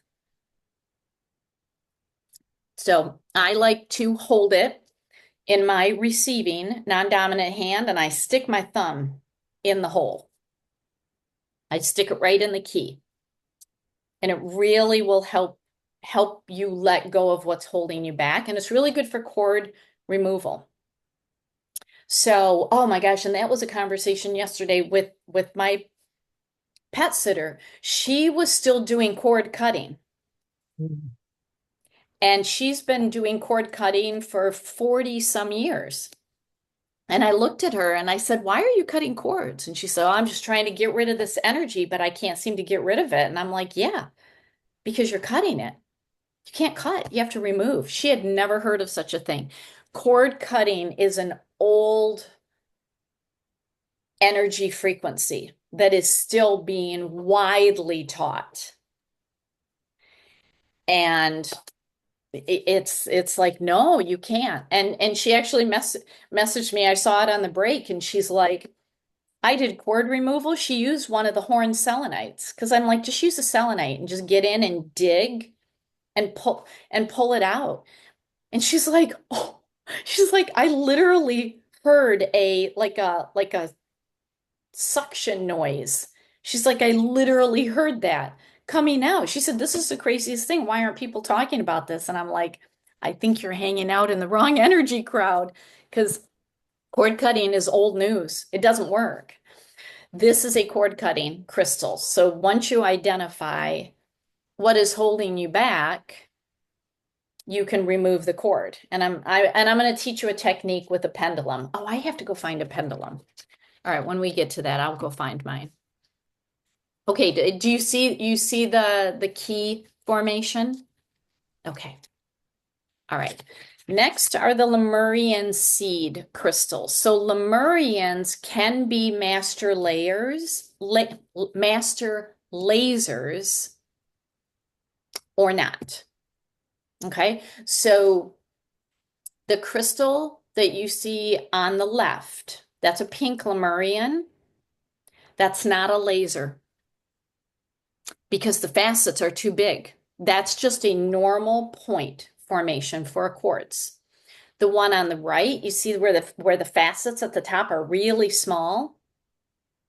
That's a laser. And it's a Lemurian. So Lemurians can be lasers, but not all lasers are Lemurians, and not all Lemurians are lasers. Does that make sense? Mhm. You can have one, you can be a Lemurian, or you can be a laser, or it can be both. Just because it's a Lemurian doesn't mean it's a laser. And just because it's a laser doesn't mean it's a Lemurian. Okay? So you got to look at the facet. But Lemurians are identified by the striations on the side of the crystal that go sideways.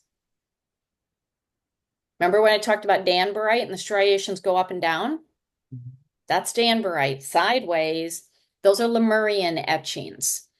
Now, there's a big battle that continues to this day about where legitimately Lemurians are being found. Because for decades, they only came out of the Minas Gerais region of Brazil. Minas Gerais is packed with crystals. There are just still to this day, some of the most beautiful citrine and quartz coming out of this area. Lemurians for sure coming out of this area. Everybody agrees. Then Arkansas started saying that they were getting Lemurians. This was over a decade ago. At the Tucson show, there were two Lemurian dealers that were fairly close to each other in the same show. And I got them talking. And the Brazilian miner said, Lemurians only come from Brazil. And the Arkansas miner said, dude, I don't know what to tell you, but I'm getting Lemurians. And I thought they were going to get into a fist fight. It's like, okay, like we need to chill this down. So the Brazilian miners do not believe that Lemurians come from any place else, but Arkansas says they're getting them. Now we have Lemurians coming out of Colombia. Here's the thing. It is becoming more widely accepted that Lemuria really was a civilization. It's not woo-woo, it's not mythology. It really was, and it sunk. So it's at the bottom of the ocean. And it is believed that Lemuria goes from the panhandle of Florida over to Hawaii. Okay, what's in that zone? Arkansas. Arkansas, Brazil, Yep. Colombia. Starting to make sense. Whereas the lost world of Atlantis is basically the Atlantic Ocean. It's Bahamas, Bermuda, over to like especially the Glastonbury, Stonehenge in England, and then down the African coast. That's believed to be Atlantis. So who's to say? But I look for the striations, and they feel different than regular quartz. So these striations are lines of accelerated wisdom. So this is where you really grow in your spiritual practice, your frequency expands, you dive deeper into things, you just have a knowing. Because Lemurians are believed to be encoded by the high priests and priestesses of Lemuria with their information. So Lemuria utilized crystals to fuel and create energy in their society, but they misused the crystals and blah, things happened. In Atlantis did bad things. I mean, we're talking slave colonies, like, ugh. So there are Atlantean crystals out there. I have one. I don't work with it. I don't like that energy. But I like Lemurians, and Lemurians pick the person. And unlike the Brandberg, you can have as many Lemurians as you want. They're like, the more the merrier, because each has encoded seeds of information. That's why they're called Lemurian seed crystals. It's a seed for you to unlock. And how you unlock it, I hold it in my non-dominant receptive hand, and I take my thumb and I just swipe up the striations like I'm opening the book. Okay, I swipe up, and that may be the meditative practice of just doing that, or I do like 3 swipes and then I lay it on my third eye or my heart to get either heart messages or intuitive messages. The more you work with it, the more you can unlock the crystal. And it's like, I don't know anyone who works with the Lemurian and they're like, oh my gosh, I got X, Y, and Z out of the crystal. It's subtle. It's subtle what you get. All of a sudden, you just become more open. And you're like, now all of a sudden, I'm interested in Akashic Records, and I'm interested in studying this and doing this. And wow, I'm more intuitive.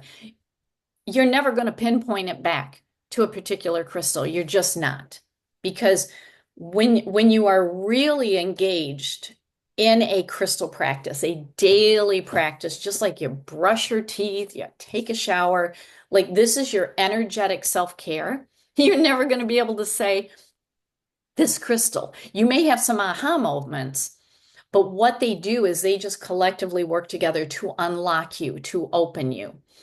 This is one of the biggest ones to really help you with that. So you may not have You may have an aha moment, but it's usually quite subtle.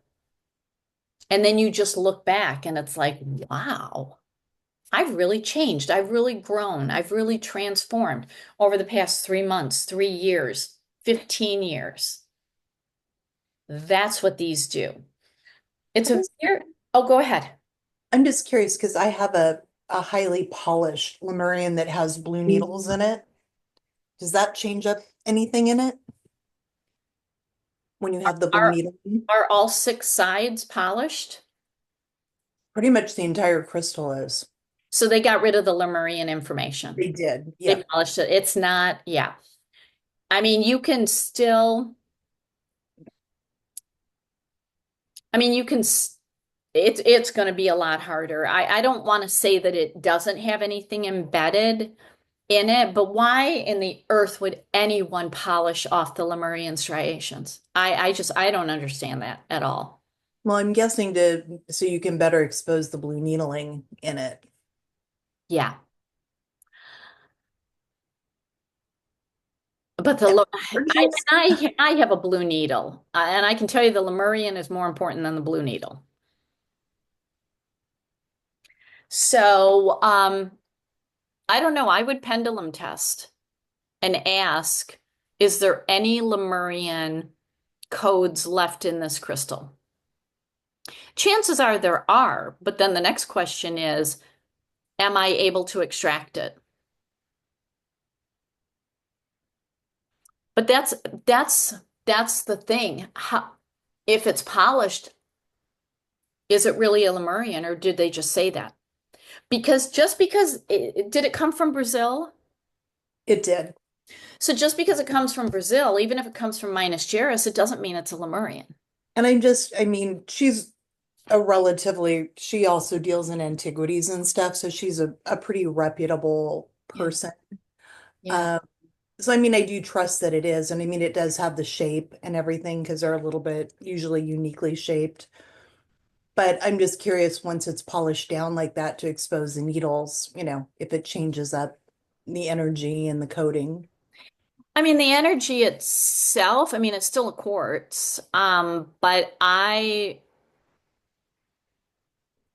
I mean, my intuition is just telling me that the Lemurian is lost because the Lemurian is the striations. Mhm. It's the striations. So, I mean, is it a lost cause?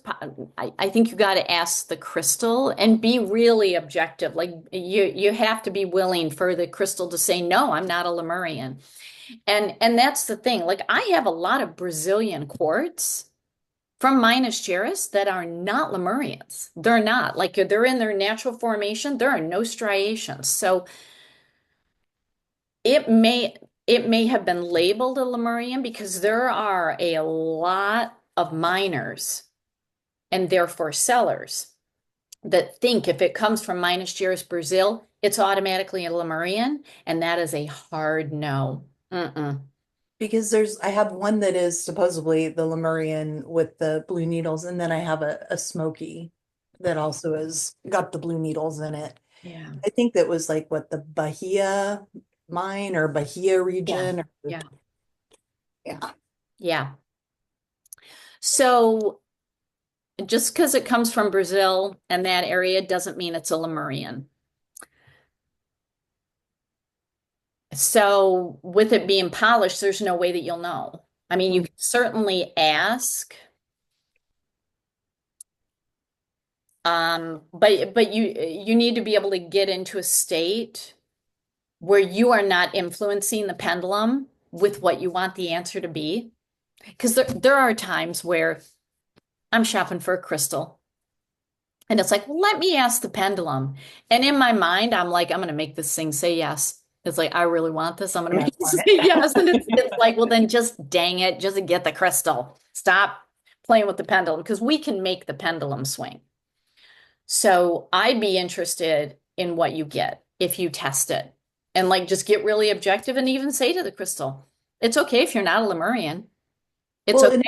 because I mean, it's absolutely gorgeous. And I mean, it does have the blue needles, which is really super cool. I mean, it's just Yeah. additional little fun phenomenon, but Yeah, exactly. It's still an awesome crystal. hmm. Yeah. So yeah, you'll have to let me know what it says. You'll have to let me know. So yeah, so there's different colors. Like I have one red Lemurian left in my store. Um, that's infused with hematite. Pink Lemurian is infused with iron. You can have smoky Lemurian, you can have citrine Lemurian. Clear quartz Lemurian is the most prominent. Um, I do have pink Lemurian clusters out of Colombia, and that's the unique thing. The clusters don't come out of Brazil. You get the single points. The clusters come out of Colombia. So it's a different formation. And it's really, really neat how they grow. So I do have those. And they all have master and advanced traits in them. So yeah, so there's some more information in your workbook about how to work with Lemurians, but they pick you. They pick you because there's information that you need to know and the crystal will give to you. So it's creating a meditation practice with it.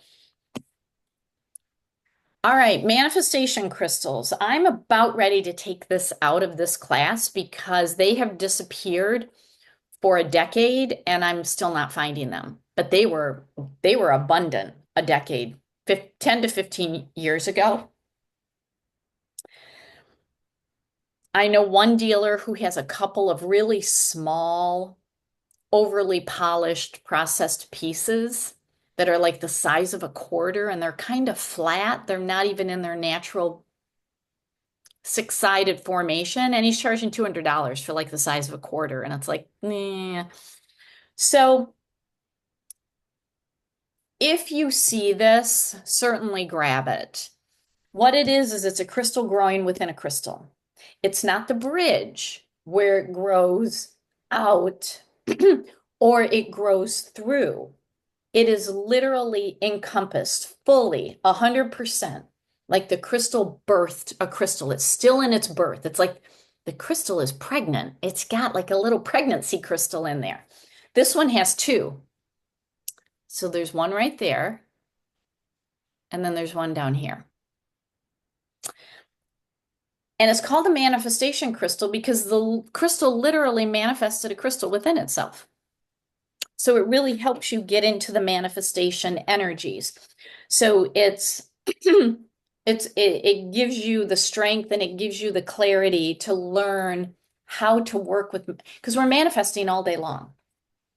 You know, a lot of people think you only manifest if you manifest something good. No, you can manifest bad. You can manifest something that you don't want. We manifest all day long.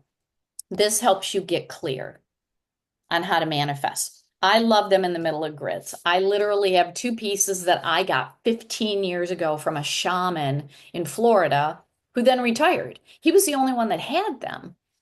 So they disappear for a period of time and we are in a disappearance. But if you find one, just be aware, these are really amazing. They are very, very amazing to work with. So I'll let you know if they resurface, but I haven't seen them in a decade. All right, pendulum. Okay, hold on. I have to go get my pendulum. I have to go get, because I'm going to teach you a new technique.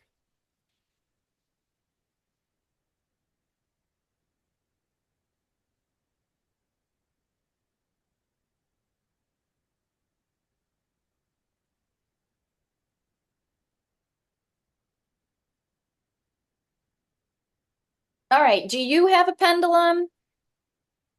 Grab a pendulum. This is a cord removal technique. Again, we don't cut cords. And if you hear anybody saying that they are cutting cords, please educate them and say, don't cut because you're not getting rid of it. You have to pull it out. It's like if you get a sliver. You don't cut it. You gotta pull it out. That's the best analogy. All right. So with your pendulum, this is a technique and the flow of the pendulum works the same for like 99.9% of the people. And if it goes a different direction for you, you have what's called polarity reversal. And I'm going to show you a layout that you can do. And it's no big deal. I had polarity reversal and then I was fine. All right, what you're going to do is you're going to hold it at your solar plexus because most energy cords go in through the front and the back of us into our solar plexus, which is our power center. And for anybody who is a light worker, dark energy wants to feed on us because dark energy craves light, craves it. And so it'll attach, but then we start getting the dark energy. So we do not want anybody's cords in us.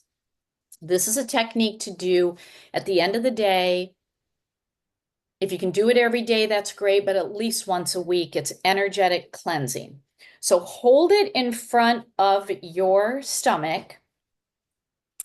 And when you ask it to activate, release, and transmute negative energy cords, it should 99.9% of the time start spinning counterclockwise.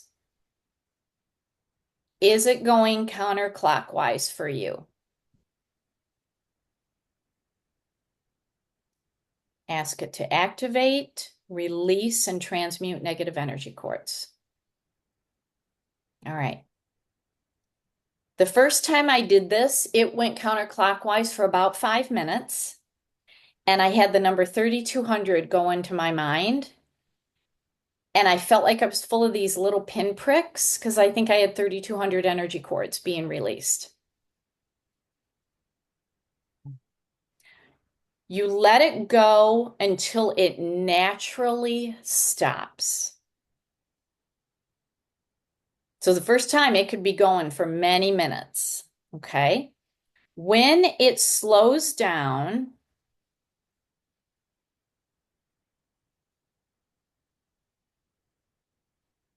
and it's like going back and forth, then ask it to fill the empty space with white light and love, and it should go clockwise. Because whenever you remove something, you have to fill it. If you don't fill it, the energies are going to fill it. So when you fill it with white light and love, I mean, like I feel all tingly when I'm doing this.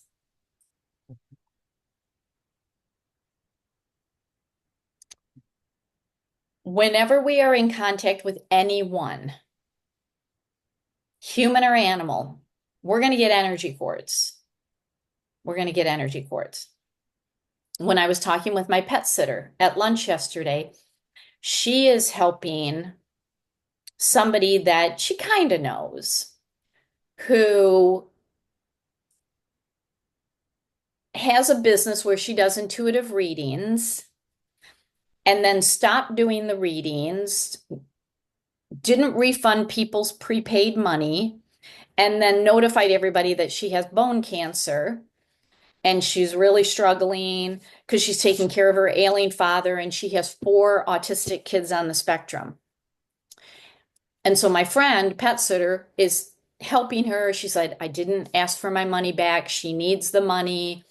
I am doing remote energy work with her. And this is when I asked her, I said, are you removing the cords? And she's like, well, I'm cutting cords. And I'm like, ugh, no, no, no, no, no, no, no, no, no, no. Because now you have an energy cord to cancer. You have an energy cord. You got to remove that. You can't cut it. You got to remove it. You have an energy cord to, as much as she loves her father and her 4 autistic children, you now have an energy cord to that caretaker, rescuer energy, which can be burdensome. I have a rescue mentality. Okay, but I have to remove cords in order to free myself. Otherwise, it weighs me down. So, and that's when she messaged me. She's like, oh my gosh, I feel so much better because I removed the cords. And she's like, I just worry all the time about these people. You worrying does nothing to help them. You're poisoning yourself. You're literally terrorizing yourself. That's what worry is. That's what fear is. You have to remove the cords. This is what does it. This is one of the best cord removal techniques that I have. Now, you can go in with a master laser, you can go in with a selenite, but when you do this, bam, it is super powerful. So, did it swing the way that I was saying? Yes. No. Okay, yours was reversed? Yeah. Okay. So it went clockwise first, and then it went counterclockwise second? No, it's just been spinning clockwise until I stopped it spinning. Okay. So you probably have a lot of cords. You have a polarity reversal. So when we get to that body layout, that's going to be a body layout you're going to want to do. Okay. Literally, your north and south pole are flipped. Okay. Been there, done that. It's no big deal. You can flip it back. But yeah, it'll keep spinning. Like I said, mine went for at least 5 minutes. It could have been longer the first time I did it. So you gotta let it spin until it stops. And Okay. then once it stops, and it may be then swinging like front and back, then you say, fill the space with white light and love, and it'll go the other direction. Okay. All right. Now you can use this in a space. You can clear a space. You can clear a space with a crystal singing bowl or do this technique. You can do this with animals. Anybody who has a chronic health issue, their poles are probably flipped. Something is miswired. You can do this. Anybody, person or animal that is fatigued and lethargic likely has energy cords and they're being drained. Okay. We get positive energy cords in us. We also get negative energy cords. And it's not that people are doing it intentionally, but you go to the grocery store and you see people who are just barely clinging to life and they're just kind of a shell of a person. And I just look at them and it's like, what happened? What happened to you? Bam. As soon as I even look at them, bam, they shot an energy cord into me. I feel full of Nice. holes when I come out of a grocery store. It's like, whoa, like I'm just whoa. So I have to do that. And you'll just feel so much better when you clear because you do no good to anybody if you have negative cords in you at all. You're not doing any favors. So if you are helping someone, maybe it's a sister, maybe it's a parent.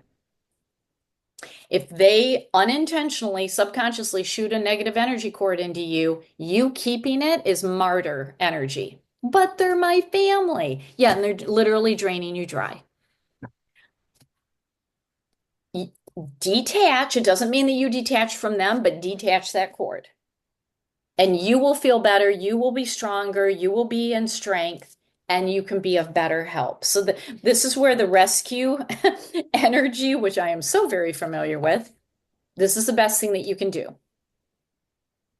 Because you're not going to undo that rescue energy. Like once it's in us, it's in us.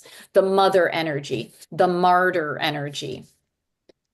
It's in you. It's how you are hardwired. Remove those cords. All right. Let's go to phantoms. All right. Phantoms are where a crystal grew, and you're going to see these in quartz. Okay. Any quartz-based crystals, amethyst, citrine, clear quartz. The crystal grew and then it stopped. When it stopped, other minerals came in and just kind of settled on top of it.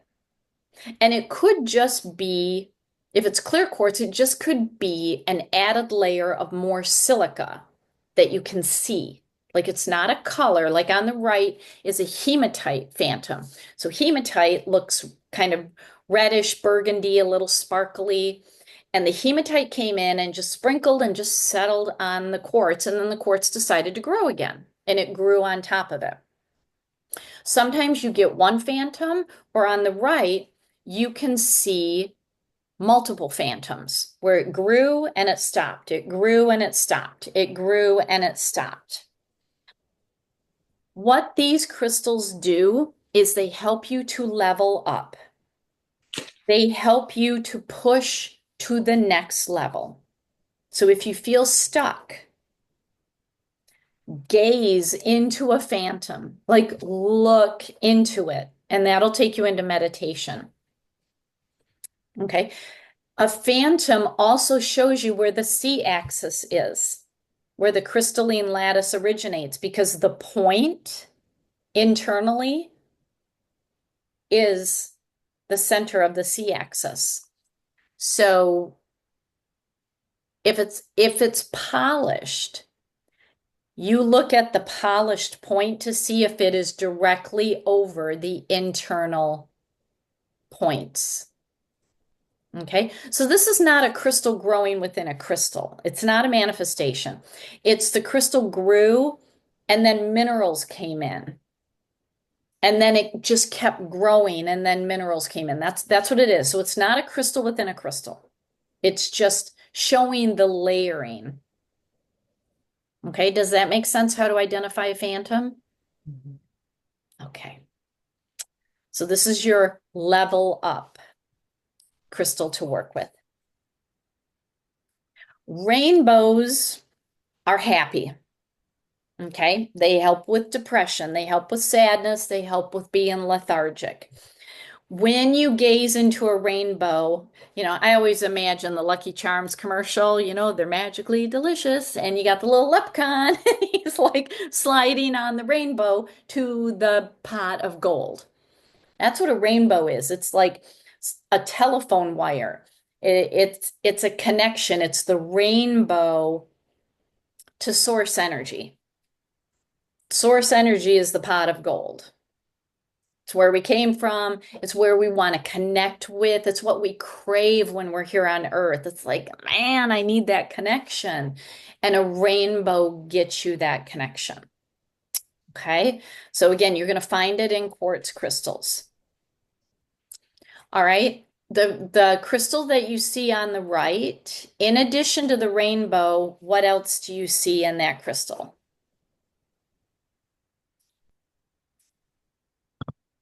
Is it an Isis? No. No, remember the Isis is flat bottom, too small, too long. So it's a five-sided formation. What do you see? I see angel wings in it. Yeah, it's a Divic, but what else do you see?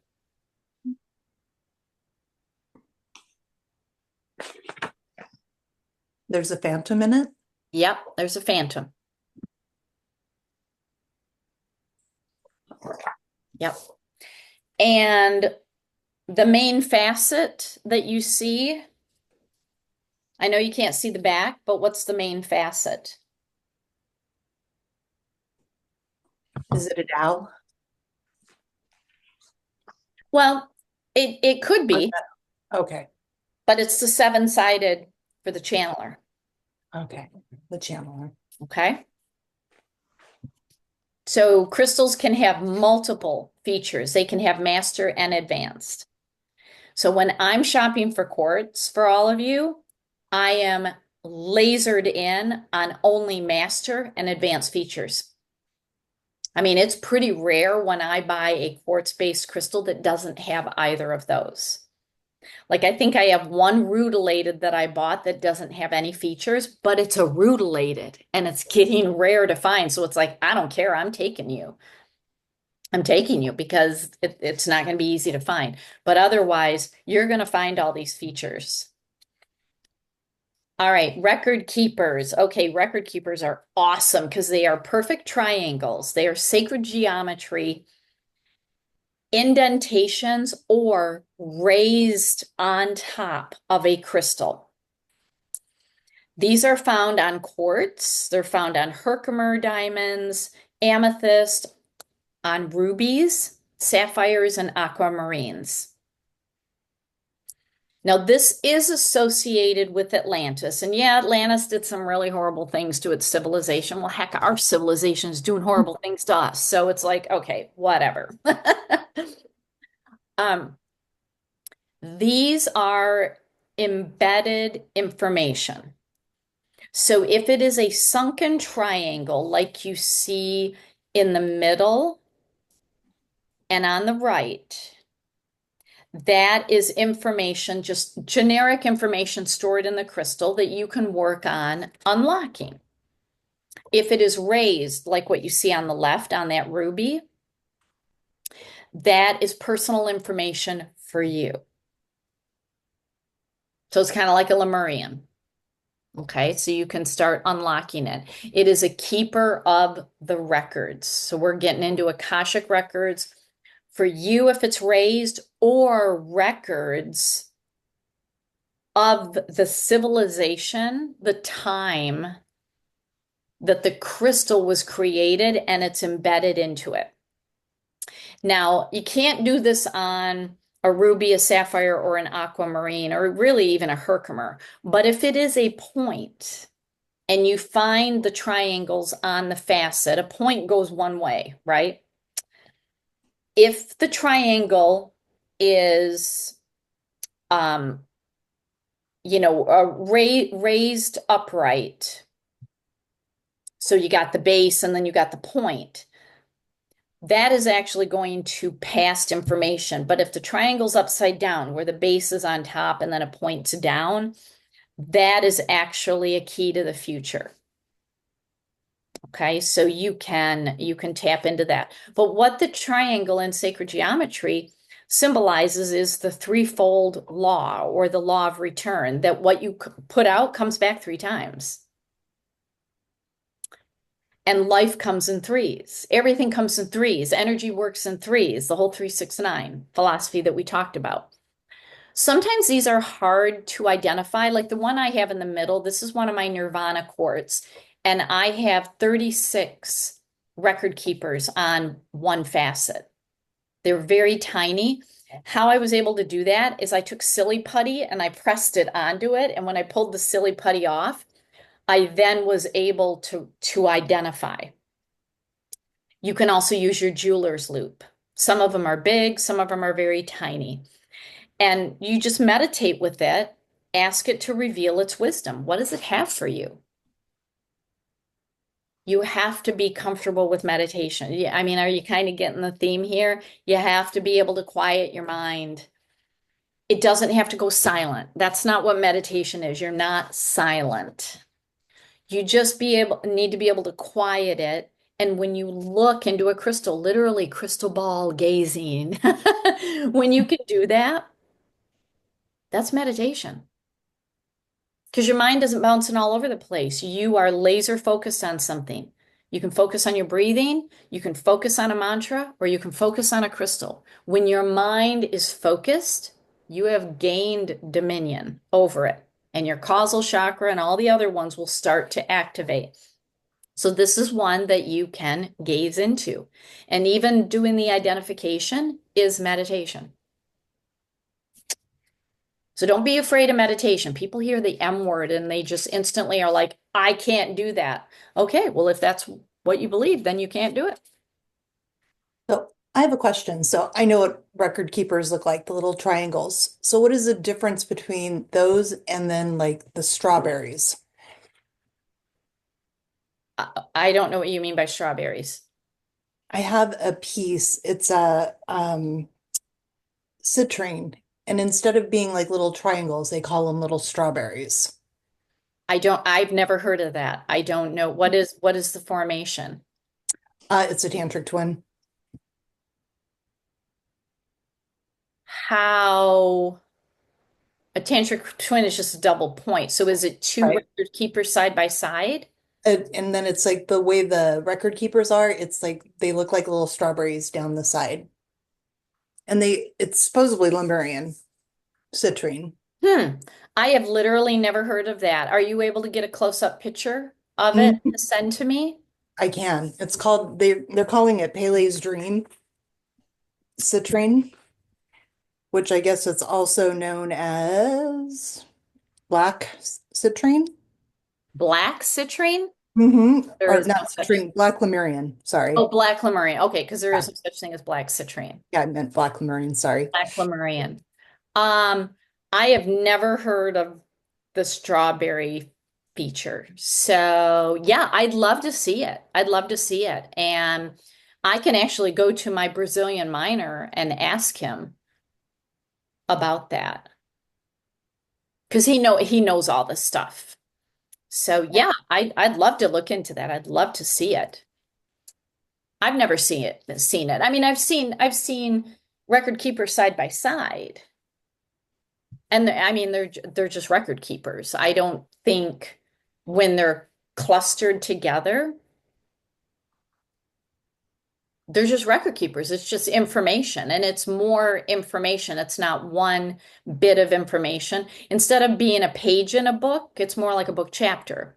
And the more you have, and it's not just pages and chapters, it's like a whole book. So the more you have, the more information. So I don't, how do they describe the formation? Mm,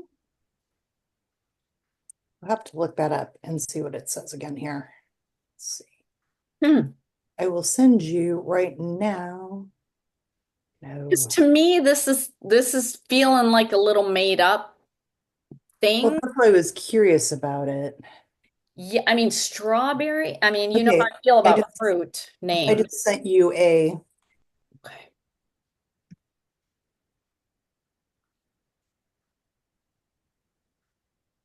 Okay, I guess I don't know what I'm looking at. I see a citrine tantric twin. yep, and see the little like things on the side there? They look like little teardrops or little strawberries. Are those internal or external? External.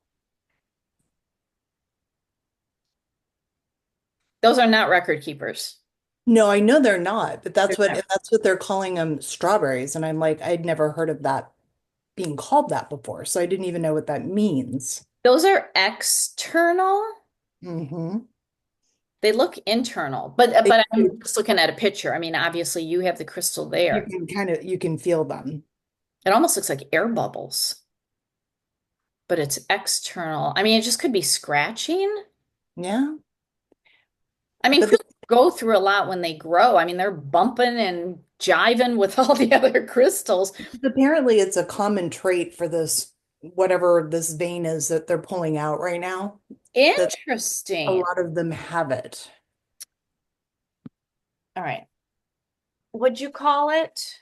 Strawberry. Strawberries. Citrine, strawberry. All right.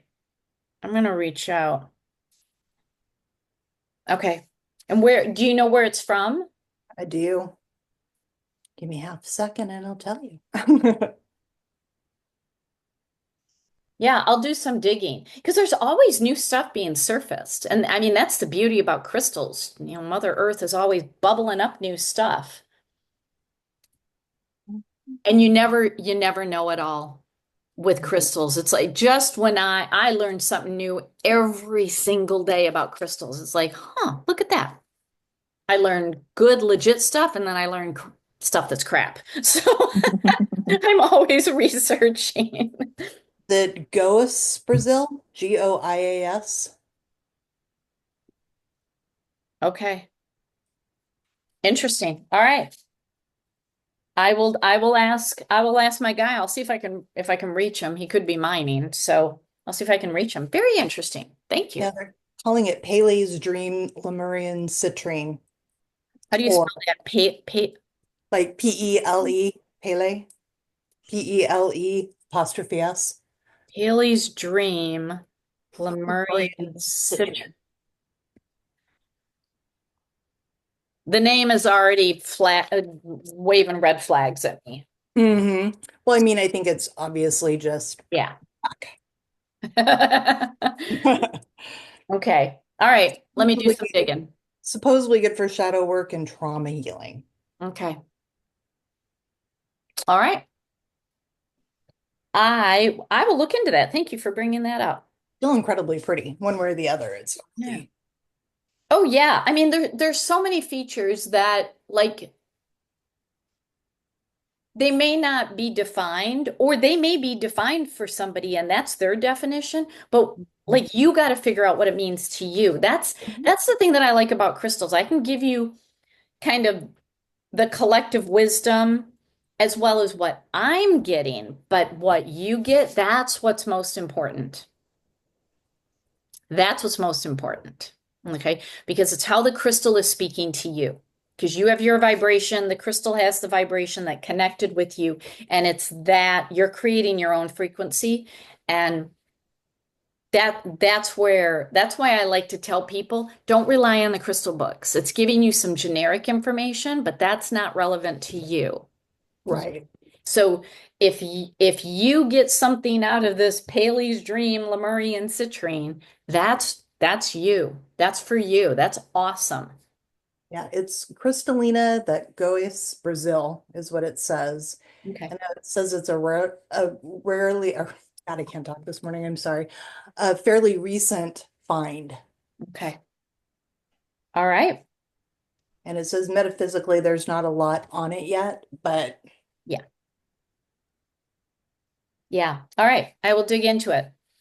Okay, let's get through these so we can get to the rest. Scepters. Okay, scepters literally look like a scepter. It's got like the handle for the wand and then the top on it. And these are believed to be coming out of Lemuria and coming out of Atlantis. And what it is it's a crystal that is literally placed on top of a magical wand that the Lemurian and the Atlantean priests and priestesses worked with. It's like a crystal crown. What is interesting, the the handle of the scepter is usually clear quartz, and then it's a whole different quartz that grows around it.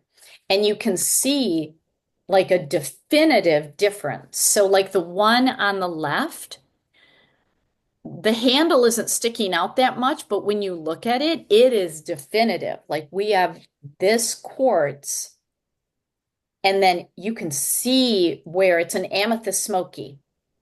This is the Shangan amethyst, where it's obvious that it grows around it, and you can see this is a smoky amethyst, and this is the clear quartz scepter. Very definitive.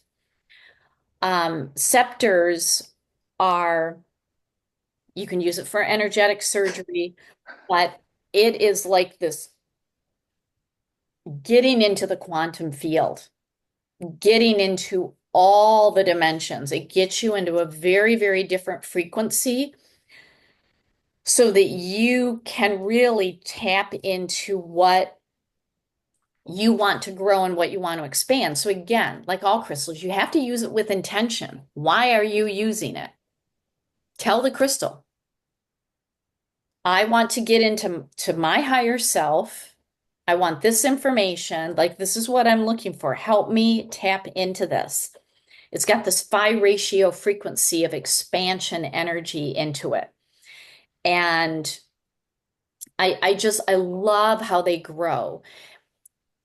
I don't see them very often, but boy, do I see them in these Shangan amethysts. And I haven't had these in the store for a couple of years, but this is, remember when I was talking about the crystal ethics and I talked to the dad and the son about the mining and, they work in a community where the whole community financially benefits from the mining of these crystals. That's these crystals. Okay, they come from this communal area. Um, where is it? Is it Zambia or Zimbabwe? It's one of the Z's. I forget which one. But they have a lot of scepters. It's really neat. It's really fascinating. So again, if you're drawn to this, this is just a neat crystal for you to unlock. You're literally unlocking these advanced features. If you're drawn to it, that crystal has something for you. All right. And last but not least, wands. So we've talked about massage wands, wands with points, laser wands. Remember, the point has the concentration of energy. If it's polished, you don't know where the C-axis is, but you're not using it like a laser. The massage wands, you literally are digging into the muscular part on the body, whether it's an animal or a human being, and you're massaging. You're getting into the nooks and crannies and you're massaging for release. And so it's the massage technique with the crystalline energy.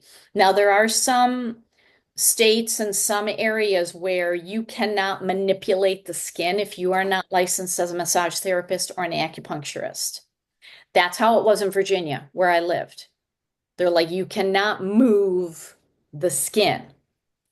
So it's like, okay, I'm just going to press or I'm just going to hold it there. Other states may not have that. So just be aware of that if you want to start doing this. Animals like this. They really like the massage wand. Just make sure you're not hitting bone. Okay, you got to hit the squishy parts. But you can, remember when you're using a wand, you want to pull energy out first. So if you're using a point, the point is off the body. And you go counterclockwise. So you're unscrewing the pickle jar. Okay. So counterclockwise, point out, you're pulling the energy out. And then when you go point in, clockwise to seal in the crystalline energy, because when you pull out an energy, you immediately have to replace it. You cannot just leave it open. So there's some techniques in there of how you can use them, and depending on the type of crystal that makes up the wand is going to dictate the energy of it. So like I only have one massage wand, but it's Angel Light. Oh, it's so soothing. I just love it. But all my other points are clear quartz because I'm using them for a very precise energy to pull out, to put in, and I want that clear quartz because all it does is move chi. It just gets the energy out. So you just got to pick what works for you and what sort of points you want to work with when you're doing wand work. All right, any questions about the advanced tools? Okay.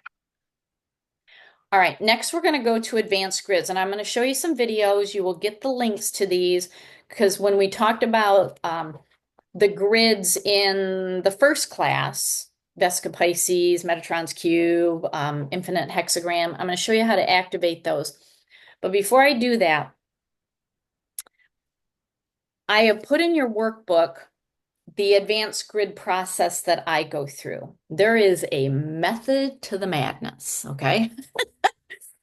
And you may even add more to this, okay? So if you want to add in additional steps, please do. Trust yourself on this. I cannot emphasize enough the importance of grids.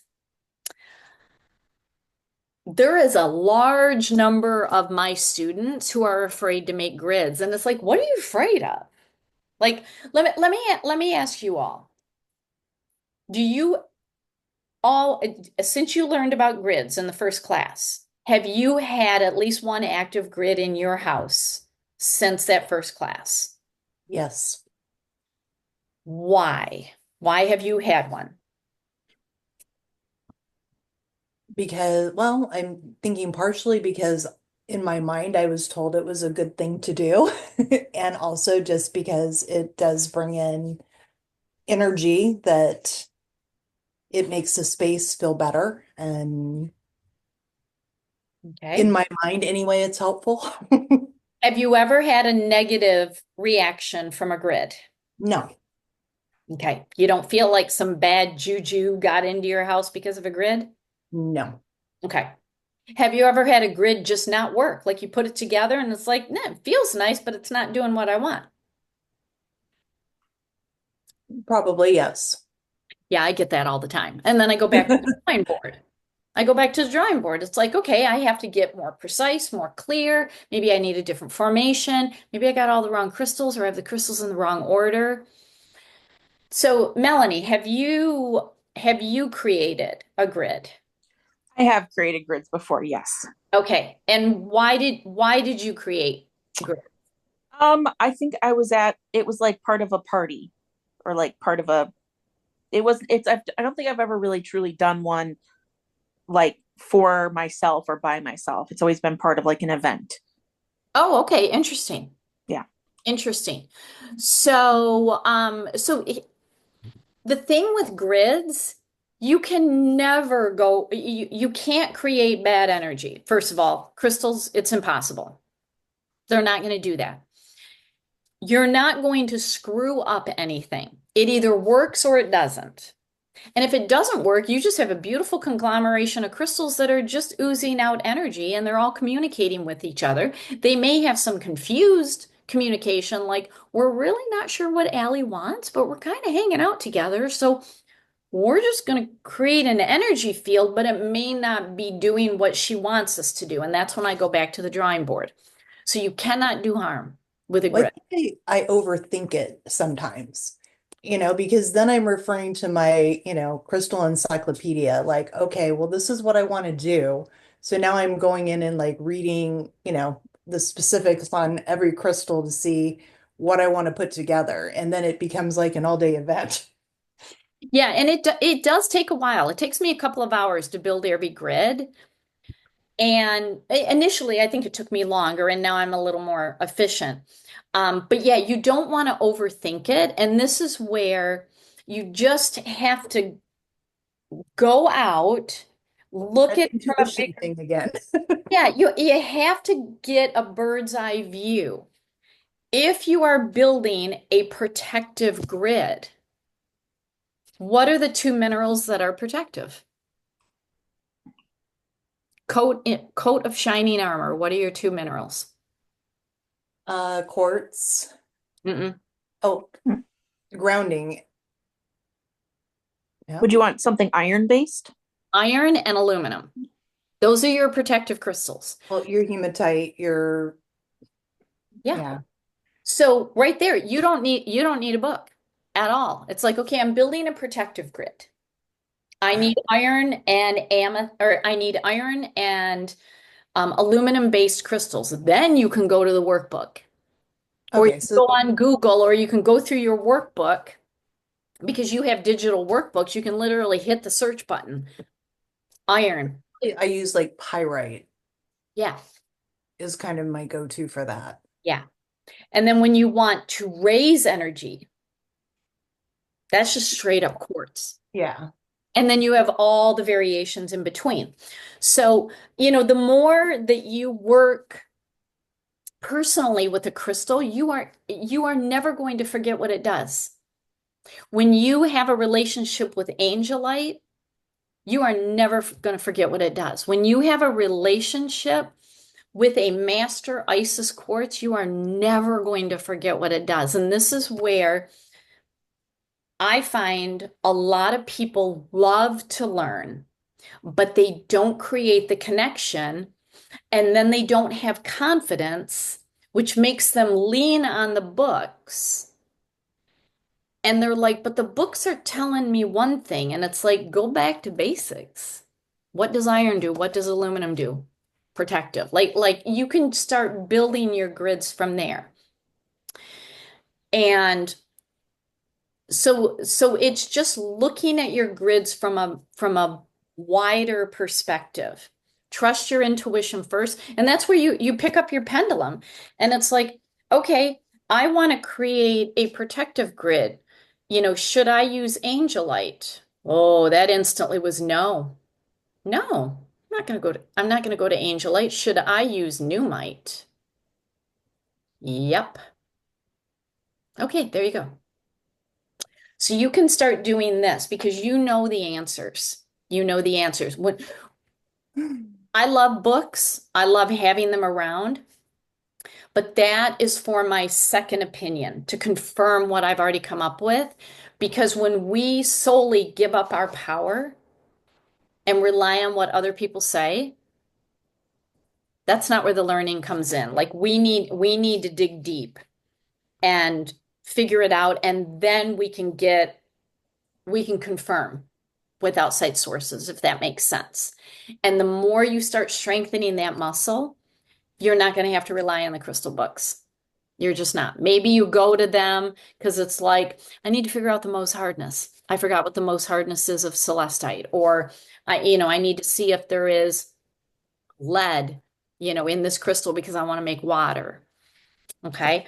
So when you're creating advanced grids, and I'm glad that you've had grids going, because now I'm going to recommend that you really start creating some advanced grids. You're always going to want to laser focus your intention, because that's the order that you're placing with the universe. It cannot be generic. It cannot be, and I like starting it out with, I am so thankful and grateful that, because you're getting into the energy that you already have it, because it's already in the quantum field. You got to tune the frequency to draw it in. So don't say, I want, I wish, I desire. It's going to leave you wanting, wishing, and desiring. Say it like you already have it, but you have to say it with precision. So if you say, I am so thankful and grateful now that I have abundance in my life, nothing will come to you. Nothing. Because abundance has 20 different definitions. Do you want abundance in money? Do you want abundance in creativity? Do you want abundant relationships? Do you want abundant intuition? That's where you have to get really clear. There are a lot of spiritual buzzwords that mean crap. They just don't. They don't mean anything. When you get into an abundance energy, what that really is you've shifted from lack to all that is available to you. That's what abundance means. So if you want to if that's what you want to focus on, you have to say that. I am so grateful now that I have an abundant mindset where I see all that is available, and we live in a world where everything is available to me. That's different than I want abundance. Because literally the Amazon energetic processor is like, I don't know what you mean. A lot of these crystals are going to get you into that clarity. So you've got to be really clear. Advanced grids, you're starting to add in more sacred geometry. So one thing that is a very advanced technique is to select crystals from the same crystal system. So all hexagonal crystals or all orthorhombic crystals, because while all crystals communicate with each other, when they are of the same crystal system, it's like twins who can communicate without words. That is a heightened energetic level that you are at. So that's an advanced feature. Always remember you are selecting crystals in replications of 3 or 6. So as you buy crystals, whether tumbled or natural, the small versions, always buy at least 3, if not 6. Okay, that's really important. You can start using larger grid formations. So maybe a store, or you can go on Etsy and you can buy sacred geometry that's printed on fabric. That's what I like to use. I got bigger versions. You can add more clear quartz amplification points. I typically put 12 amplification points in my grids, so I've added more. And you can connect grids together. If you know Reiki, at Reiki level 2, you're taught a distant healing symbol. I imprint that so that there's no doubt that it's working in the quantum field. You can add in the copper pyramid, you can add oracle cards, you can add sound frequency. You can add all spiritual statues, if you want a statue of an ascended master or goddess Isis or whatever you want. And then to dismantle a grid, I get this question a lot. How do you dismantle? Well, this is where it can become a ritual, where you work it backwards from how you built it. So we build from the inside out, so you can take it down from the outside in. I tend to not even be that precise. I literally take the 4 corners of my cloth and I just undo it. So it depends on what you want to do. Before I show you some specific grids, I want to show you the activation process for these new formations, of which you have patterns in the back of your book.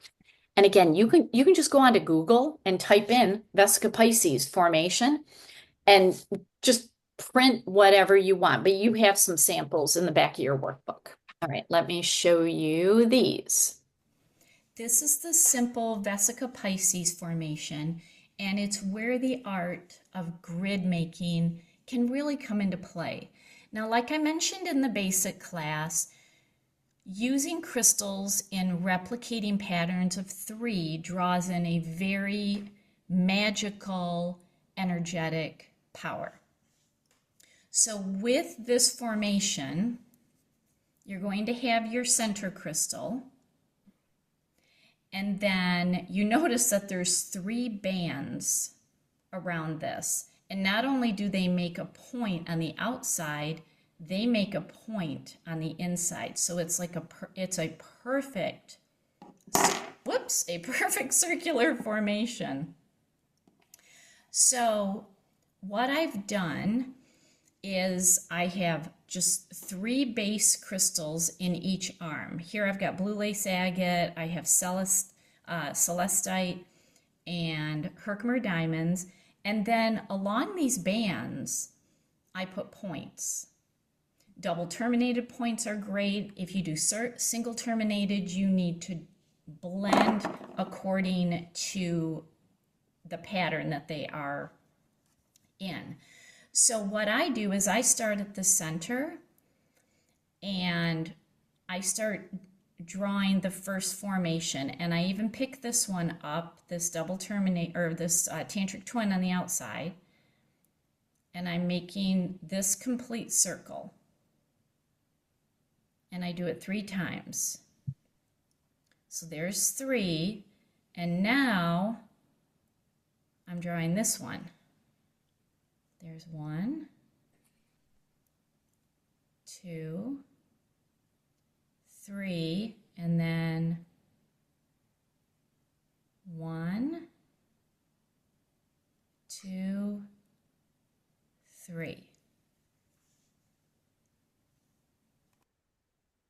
All right, did that make sense?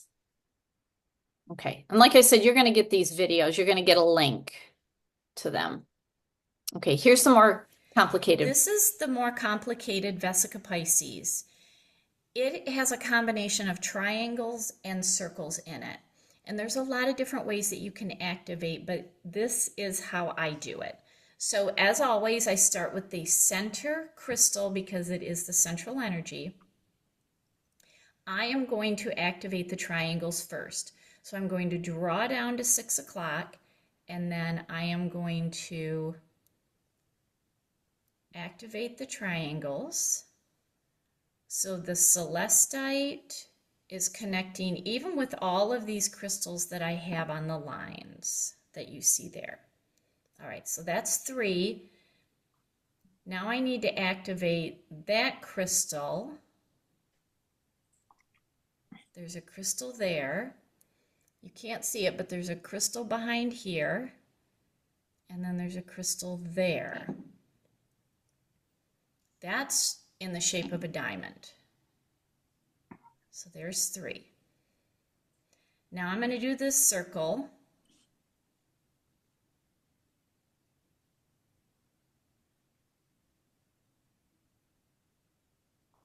And then I'm going to do this circle.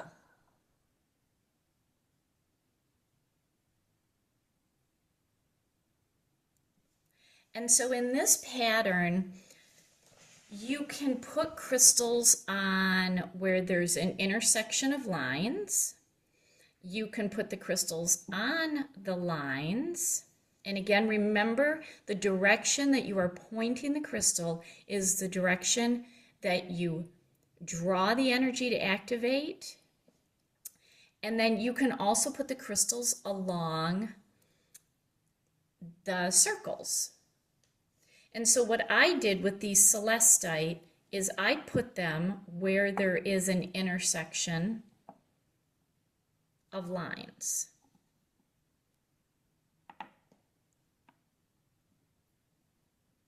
So there's a total of 6.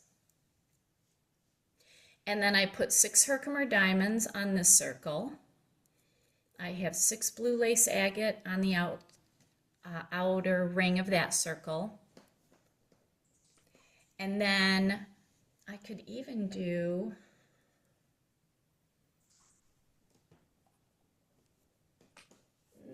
I'm missing another another point. I'll just have to use this one. But on those lines here and here, and there's a line back there and there, on the lines you can even put points. So again, this is where the artistry comes into grid making. But that is one way that you can activate the grid. Now, you could certainly start at the center, draw down, and you could do the circle first. And after you do that first circle, you can then do the second circle. And then when you're done with the second circle, you can do the triangle. And then when you're done with the triangle, you can do the diamond. It just depends on where you have the crystals. But there's lots of different ways that you can activate this. All right, let's go to the next one. The spiral formation is also a very simple grid to activate, and it's going to feel a lot like activating the flower of life. So again, the art can really come out in this, but what I like to do is to use points because the spirals are coming out like this, and so I want the points pointed out. You can do multiple points. You can do tumbled crystals with points on the end. Lots and lots of different ways to do this. But what you do is you start at the center. I draw down and back. I draw down and back. And I'm going with the formation of each of the arms.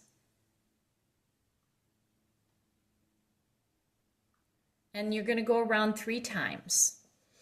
And then you can also do this clockwise where you're connecting all of these crystals. 3 rounds clockwise.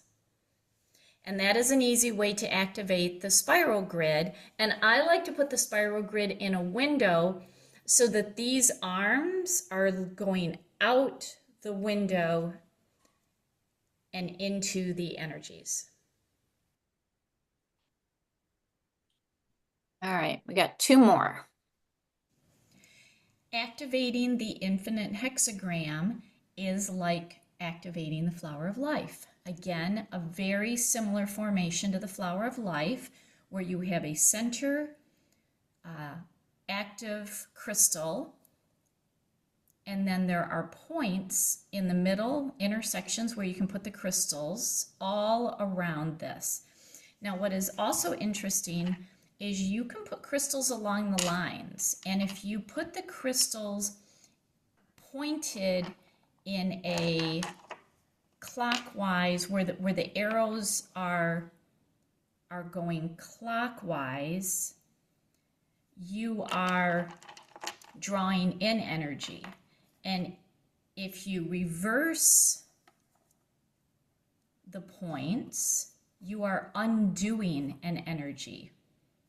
And if you do that where you're undoing an energy, when you're done, you then need to refill it. So you'll have to reverse the points so that the points are going in a clockwise manner. But you can use these lines to also activate. Now, that one doesn't really have much of a point. So a lot of creative ways. I mean, all of these little lines, you could put points. So you're going to activate it just like the flower of life. You're going to start at the center. You're going to draw down to 6 o'clock and then back up. And then you're just going to start moving clockwise all the way around. And when you're done doing that, you're going to do it actually 3 times. You're going to do it 3 times. And then I have 2 points here that I've been using to activate.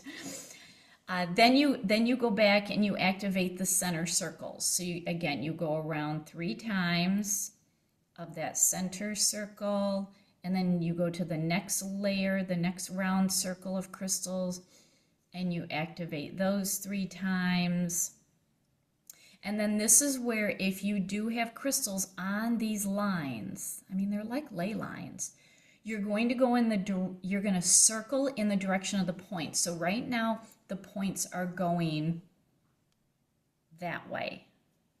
So I'm going to draw that way.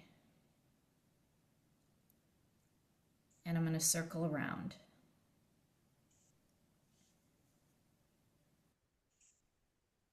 Okay, 1 more. Activating the Metatron's cube grid is exactly like activating the flower of life. It is the same formation. It just has different lines in it for greater connections. So you're going to start with the center point, draw down to 6 o'clock and back up. And then you're going to start going clockwise. So drawing down and back up. All the while going clockwise.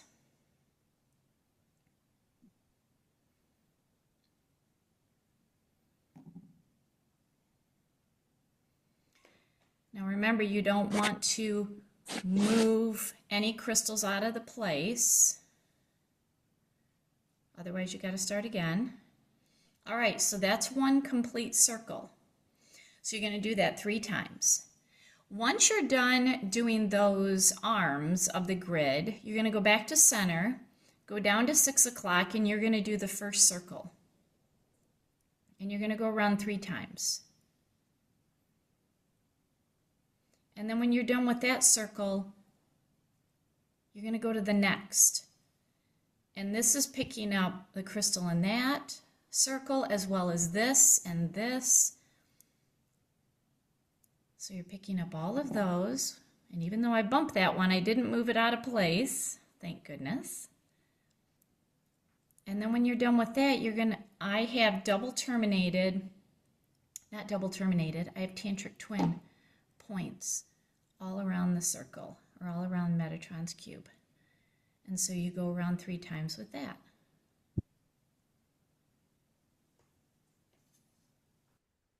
All right. Any questions right now about the activations? The goal is to just make sure every crystal is connected to every crystal in the grid. So, I mean, if you do it backwards, it's okay. It's still all connected. So, when you're dealing with these advanced formations, you can add a lot more crystals and really work with all the lines and all the intersections. And that's the amazing thing, where you can just build a bigger energy. So in your workbook, I've given you a lot of recipes that I have created and built, and you can certainly try them.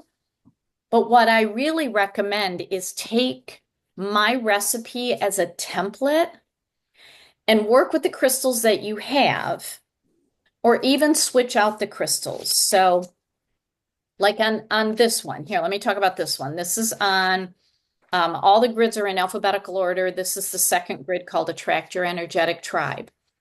You know, if you do not have, you know, a pink green Himalayan quartz for the center, but you have a pink Himalayan quartz, you can use that. So swap out, like, you know, when you look at what I am going for, you know, if you don't have Herkimer diamonds, but you've got some Himalayan quartz or Tibetan quartz, or you got a high level quartz, you can swap it out. So use it as a template, not as a precise like chocolate chip cookie recipe. Like swap it out and work with what you have or what you want to change it to. But I want to talk about this grid and how I'm using a Beta Morion in the middle to connect both grids. Because remember, the Beta Morion, when we touch crystals to it, those crystals are connected to beta energy, and then everything is connected to each other. So you can simply take a beta and connect 2 grids to each other. Okay, so that's what I did here. Now, my beta has celestials on it because you need a beta with an celestial and a Lemurian, and that is the beta activation all on its own. So I have a beta that has celestials built in, and then I actually put 2 Lemurians on top, and you see one Lemurian is pointed to the grid on the left and the other Lemurian's pointed to the grid on the right. So I'm using the energy of those crystals to say connect. And the center of the grid is the beta. Now I also put it's called a Hedenbergite. It's hard to say. It's Hedenbergite. It's a very strange crystal. But for some reason I connected that to it as well. I honestly don't know why, but I did. So this is where you can build multiple grids, because like with this grid, it had an overall energy to it, but each individual grid had a precision to it because sometimes, like a tracked energetic tribe, that has multiple facets to it. I can't build it in one grid. I have to have one grid that is laser focused on one energy and another grid that is laser focused on another energy. Like, what is the energy that I'm looking for? Who are the people that I'm looking for? Like you can drill it down to such specificity. But you can take multiple grids. You can create little small grids. Maybe you have 3 grids. Ooh, now I feel called to do that. I've not connected 3 grids together. I think I'm going to do that. So you can take some smaller grids like the formations in the back of your book, make 3 grids that all have a central theme, but they feed one factor into it. And then you can have the beta Morion in the middle, or it doesn't even have to be a beta. It could just be a clear quartz or something that is connecting them. Does that make sense? Mhm. What I'm saying? Okay. Okay, the next one I want to talk about in your workbook is the divine goddess empowerment. I have had this going since the takeover of Afghanistan by the Taliban because I knew what was going to happen to the women. And sometimes things have to get worse before they get better. Sometimes you have to squeeze people into a tight corner before they strike out and say, no, we're done. We are in that we're done energy enough. We've had it. Sometimes we have to get pushed to the brink. This is a grid that I put together that is all about, I mean, I got a master Isis right at the center of it. We've got to heal the divine feminine archetype because there's a lot of disempowerment, a lot of victim energy, martyr energy. I will take care of you before I take care of myself. I'm not going to work on my inner wounds. Like, we got to be done with that. We got to be done with all of that crap. Okay, so we got to work on ourselves. I've got rhodochrosite in there. That's the first layer to knock down. If you don't love yourself, you're not going to do a damn thing to help yourself. You're just not. So rhodochrosite is the first layer, the first domino to knock down. Then the next layer is the moonstone. That is rebirthing goddess energy. This planet was ruled by women back in the day. It was a goddess energy, and then the whole industrial revolution took over and the patriarchal energy came in. We're done with that. We are rebirthing the goddess energy. That's the next domino. You can't rebirth goddess energy if you don't have self-love. All right, see where I'm going with that? The next energy is pre-night. So we've got to face all this fear energy with love. Love is the antidote. Okay, can't hit it with fear. So we got to face it with love and an inner knowing. And then I've got kunzite, which we have a lot of shut down feminine energy and we got to wake it up. Okay, and that's waking it up. And then the 4 corners, this is what I call anchoring. All my advanced grids have in the 4 corners anchors. And what I'm doing is I'm taking this grid that is connecting to the quantum field and I'm anchoring it here and now. So I'm literally like the pin, what do you call them? The pin things that you stick, like when you're sticking something up on a wall. I can't remember what. Thumbtacks. Yes, we are anchoring it. We are pinning it into this. So I anchored it with chrysocolla and quartz, which is all about speaking truth. We cannot silence ourselves anymore.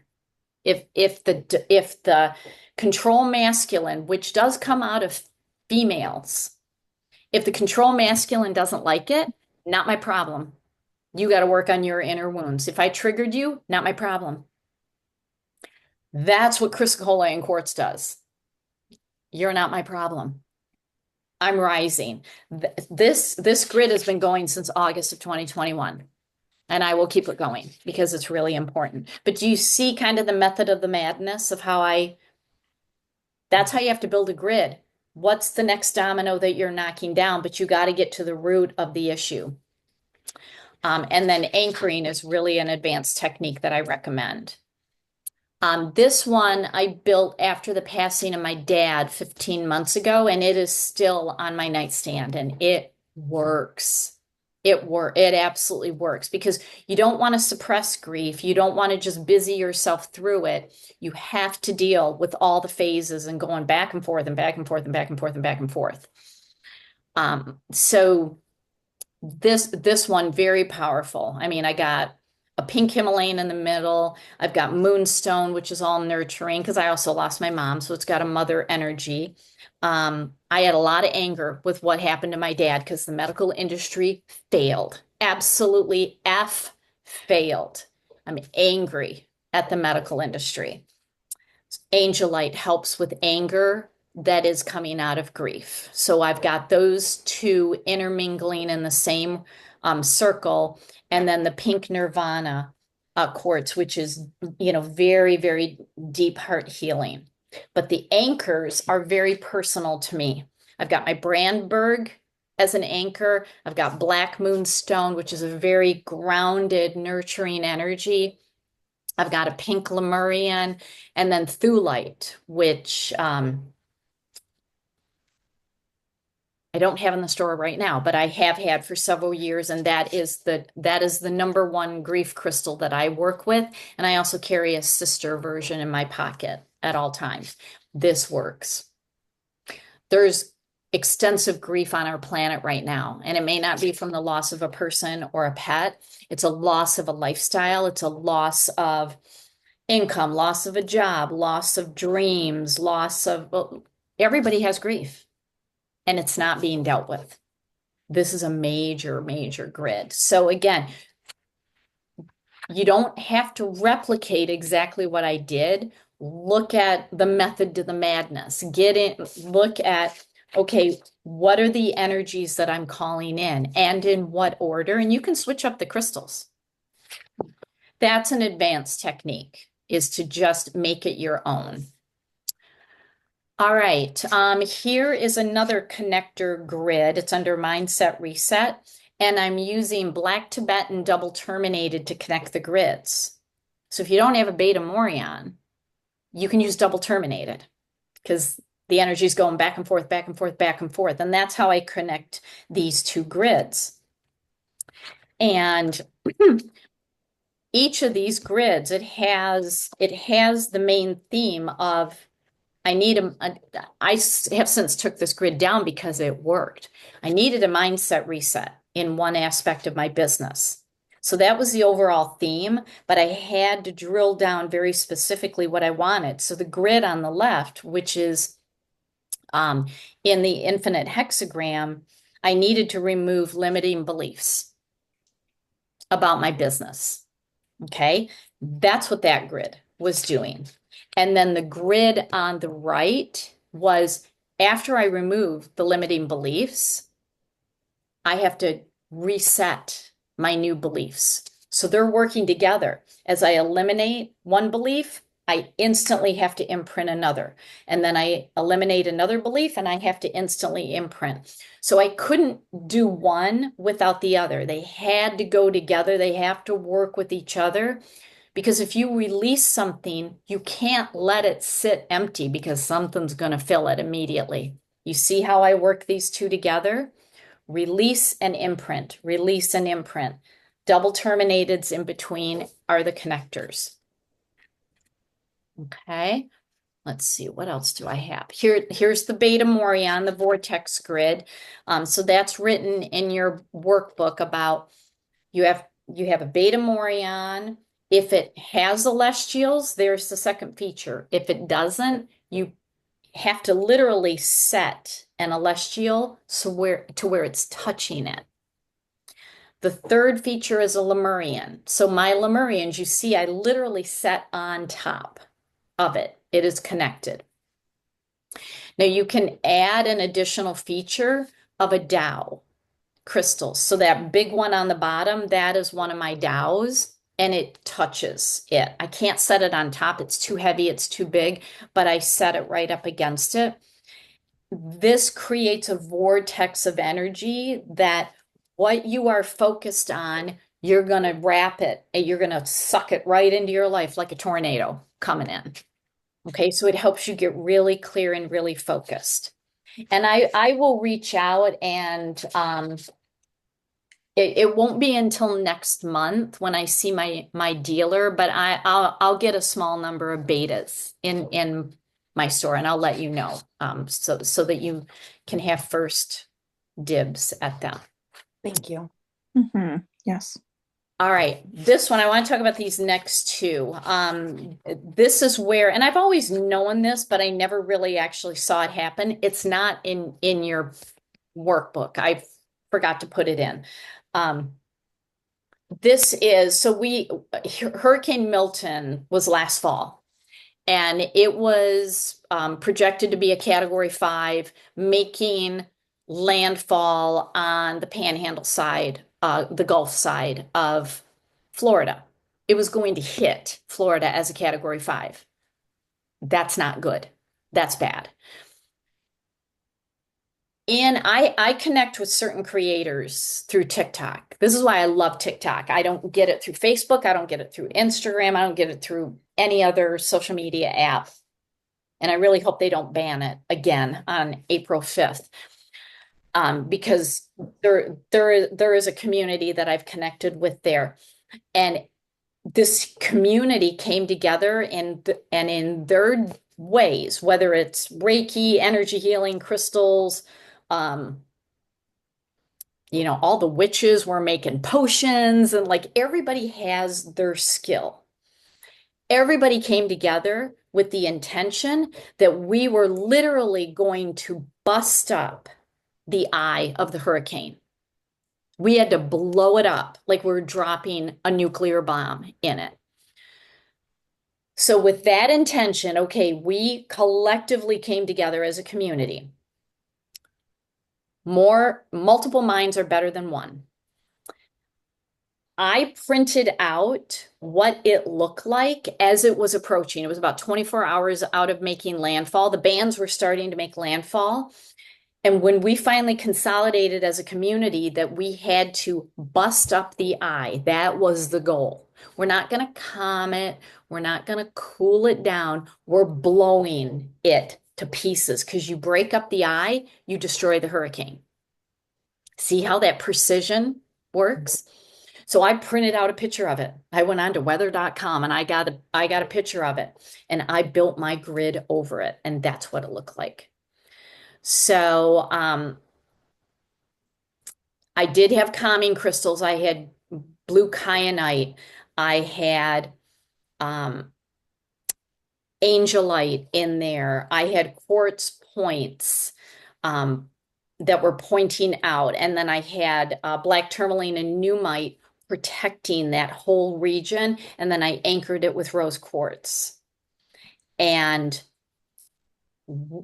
we all were sharing what we were doing and monitoring what was happening. And all of a sudden, the projections from the weather guys were like, it's dropping in intensity. It should be picking up speed. It always picks up strength right before it hits landfall. And it started dissipating. And instead of being a Category 5, it was a Category 1 when it hit. And the whole community was like, what did we just do? We know how energy works, but we never saw it happen so fast and so drastically. And it's like, we're on to something. Okay. So headed into this month, I had a download on January 1st. I actually videotaped it and I only put it on my TikTok page for a remembrance for me. And it was not a good download. It was pretty catastrophic what I saw. And I usually don't see stuff, but I just knew what I saw. And it was coming this month in March because of the convergence of a lot of really fiery Aries transitions, like Neptune going into Aries today. We had a solar eclipse yesterday in Aries. We've got a Venus retrograde. We've got a Mercury retrograde. We are in solar eclipse season. We're getting hit with solar flares, and that is a lot of angry, volatile energy that's happening right now. And I literally saw angry, control, masculine energy hitting the nuclear codes. And I'm not the only one that saw it, because I went into my spiritual community on TikTok and I'm like, I picked up something. I am shaken by this. Am I the only one? And everybody's like, we just got the same thing. And it all happened on January 1st. Everybody got different things, but it's like, this is catastrophic what we are picking up. And it's like, okay, we're coming together again. Everybody do their thing. Do what you do best. This is when I called on all of you. And I even went outside the crystal cluster. I sent an email to all my students that if you don't know how to build a grid, pray. If you know how to send Reiki, send Reiki. Just do something and do it every day. Do something every day for the month of March. Okay, we still have one more day in March. Who knows what's going to happen, but we transmuted a lot of the physical danger. There's still scary things that are happening, but we transmuted enough of it that it's not what it was. But we're continuing. I'm going to keep this grid going into April, because we are still settling into a lot of this energy, and it's not. As part of the energy shift, it went off trajectory because there's so much fear and there's so much anger. It took the transformation of the energy shift and it shifted it onto the fear spectrum. So we are trying to basically force it back onto the fifth dimensional. Focus on what you want, not on what you don't want. Too many people are focused on what they don't want. Okay. So I can tell you this worked, and I have never built a grid like this before, but I had 21 people submit their grids, and I printed out pictures of all of them, and they are underneath the center grid. So that is in your workbook. But again, this is not a grid for you to necessarily replicate, but to understand the recipe. That's what all of these are. Understand the recipe. There's a method to the madness up here. The more you build grids, the more that you will just be so comfortable. You will build them faster. That worldwide protection grid took me 4 hours to build. So it still takes time. But man, it is powerful, and it is working. It is working. And everybody's like, okay, but we're not done. But March was going to be catastrophic. And I'm not a fear monger. That's why I didn't put out. You two are the only two that know what I saw. I did not publicly say what I put out, because I don't need people going out and being preppers and building a bunker and going into hiding, because that feeds that energy. I wasn't going to put that energy out there. But I pulled in everything that I know, everything, all my energy healing, the crystals, the sacred geometry. I'm pulling in Reiki. I pulled in everything that I know, and I'm digging it because it's pretty awesome, and it's in my bay window. And surprisingly, the cats have not moved one of the crystals. They are highly respective of this grid. They're like, whoa. So, Dobby stares at it. He will not touch it. He's like, what have you done? I anchored us. We are hunkered down. I got all 6 of my Euphorolite in there. I wasn't messing around with this grid. It's like, okay, we're going to destroy ourselves, or we're going to flip the trajectory and get back onto the ascension timeline, because the timeline got hijacked. It got hijacked in November, which is part of if you've heard of the 4 a.m. club, a lot of us woke up at 4 a.m. the night after, or the morning after the election. The timeline got hijacked. and we literally jolted. I jolted out of bed at 4 a.m. and I've never done that. And when I checked in with my community, it is now a massive community of millions of people. We call ourselves the 4 a.m. club. It's like something threw us right off the timeline. We are forcibly taking it back onto the ascension timeline. So we still got work to do, but we're already seeing the progress of it. So never underestimate the power of bringing people together, because one set of intentions is stronger. It is only going to be strengthened by multiple people coming together. So you may see me calling on the community a lot more for things like that. So you got the inside scoop on what I was doing. All right. Any questions before I get to this? Any questions about grids? Okay. So it's basically taking everything that you've learned in this class and start throwing it into grids. Yeah. It's building on it, on what you learned. Okay, let's take a 5-minute stretch break. Make sure that you have either a hematite, like Melanie, I sent you a hematite. Tina, do you have hematite or magnetite? I do. And then if you have a double terminated quartz, that's best. But if it's a single terminated, make sure it's 2 inches. I'm going to have you do a quick layout because I want you to feel this, but we'll come back and talk about this, and we are in the final stretch. So let's All right. go back in 5 minutes.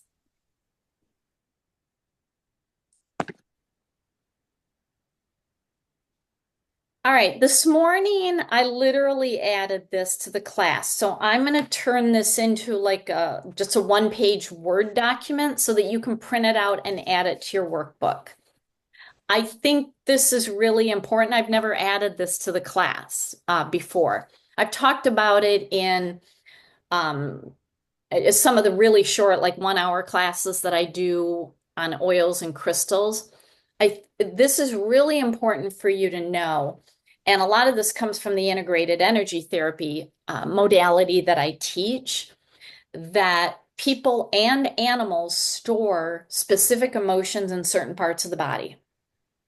I think this is going to be really helpful, not only for you, but if you're working with anybody else and there is a stomach issue.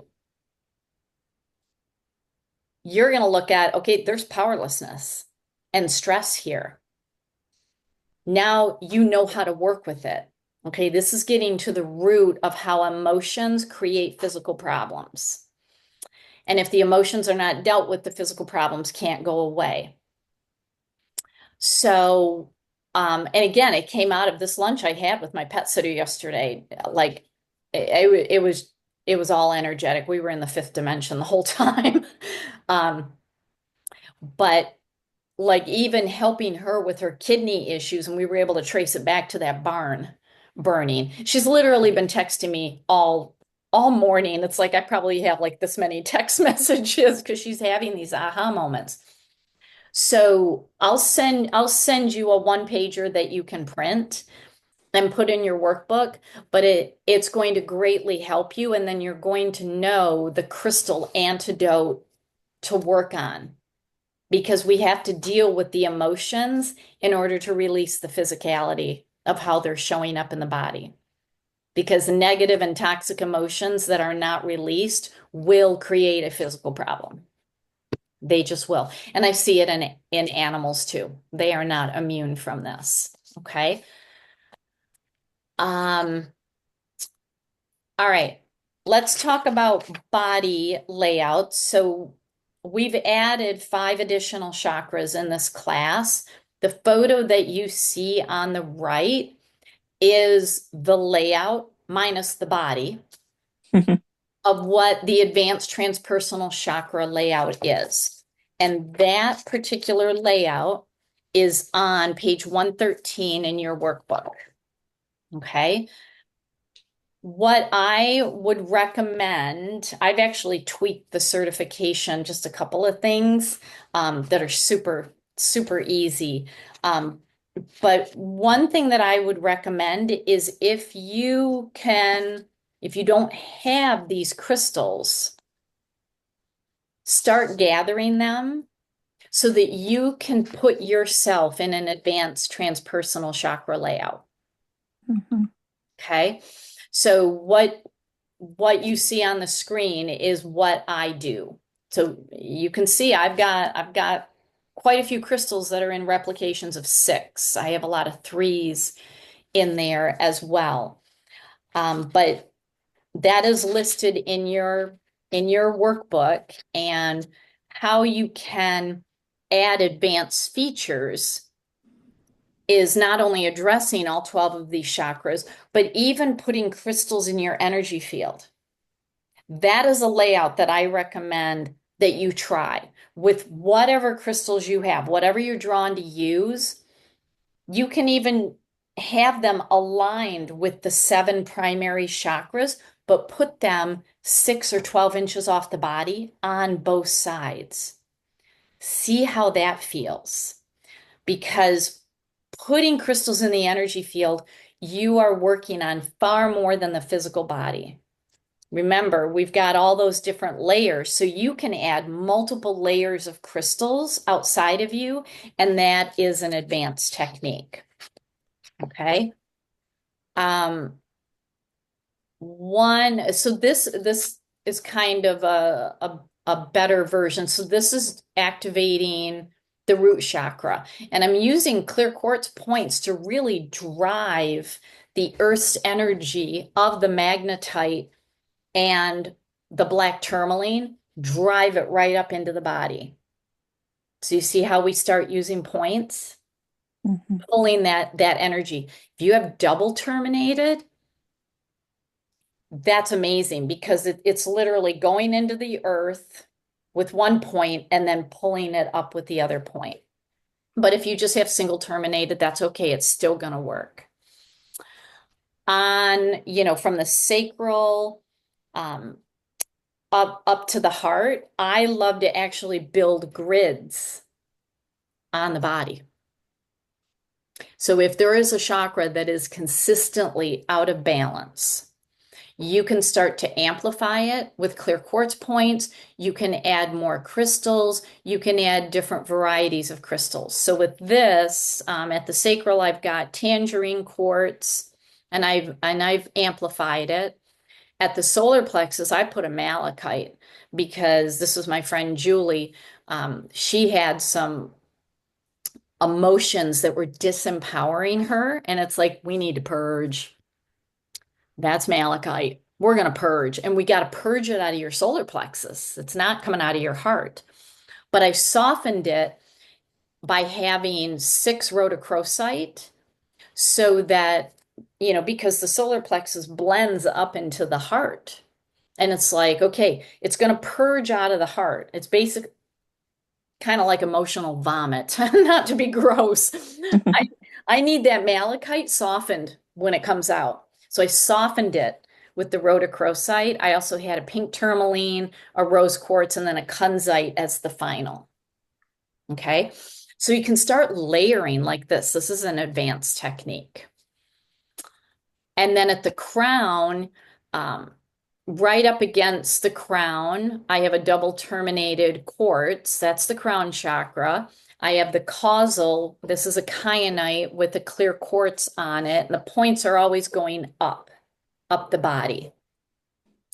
The soul star, again, I'm working in 3s and 6s. So I've got 3 of the Santin spar, and I put a magenta colored crystal. That's a magenta calcite. I don't see those anymore. They were hugely popular like 10, 12 years ago, and now I literally don't see them anymore. They're really beautiful. But I tapped into the pure white light and the magenta color that is all the higher chakras. And then I have a selenite. That's kind of like a selenite tower, but then I have the clear quartz points going up. And that's the stellar gateway access. Okay, so I just wanted to show those close-up pictures.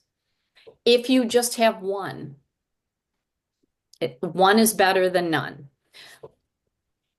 But like the grids, when I'm working on the body, I do my best to have things in replications of 3. I don't always have it.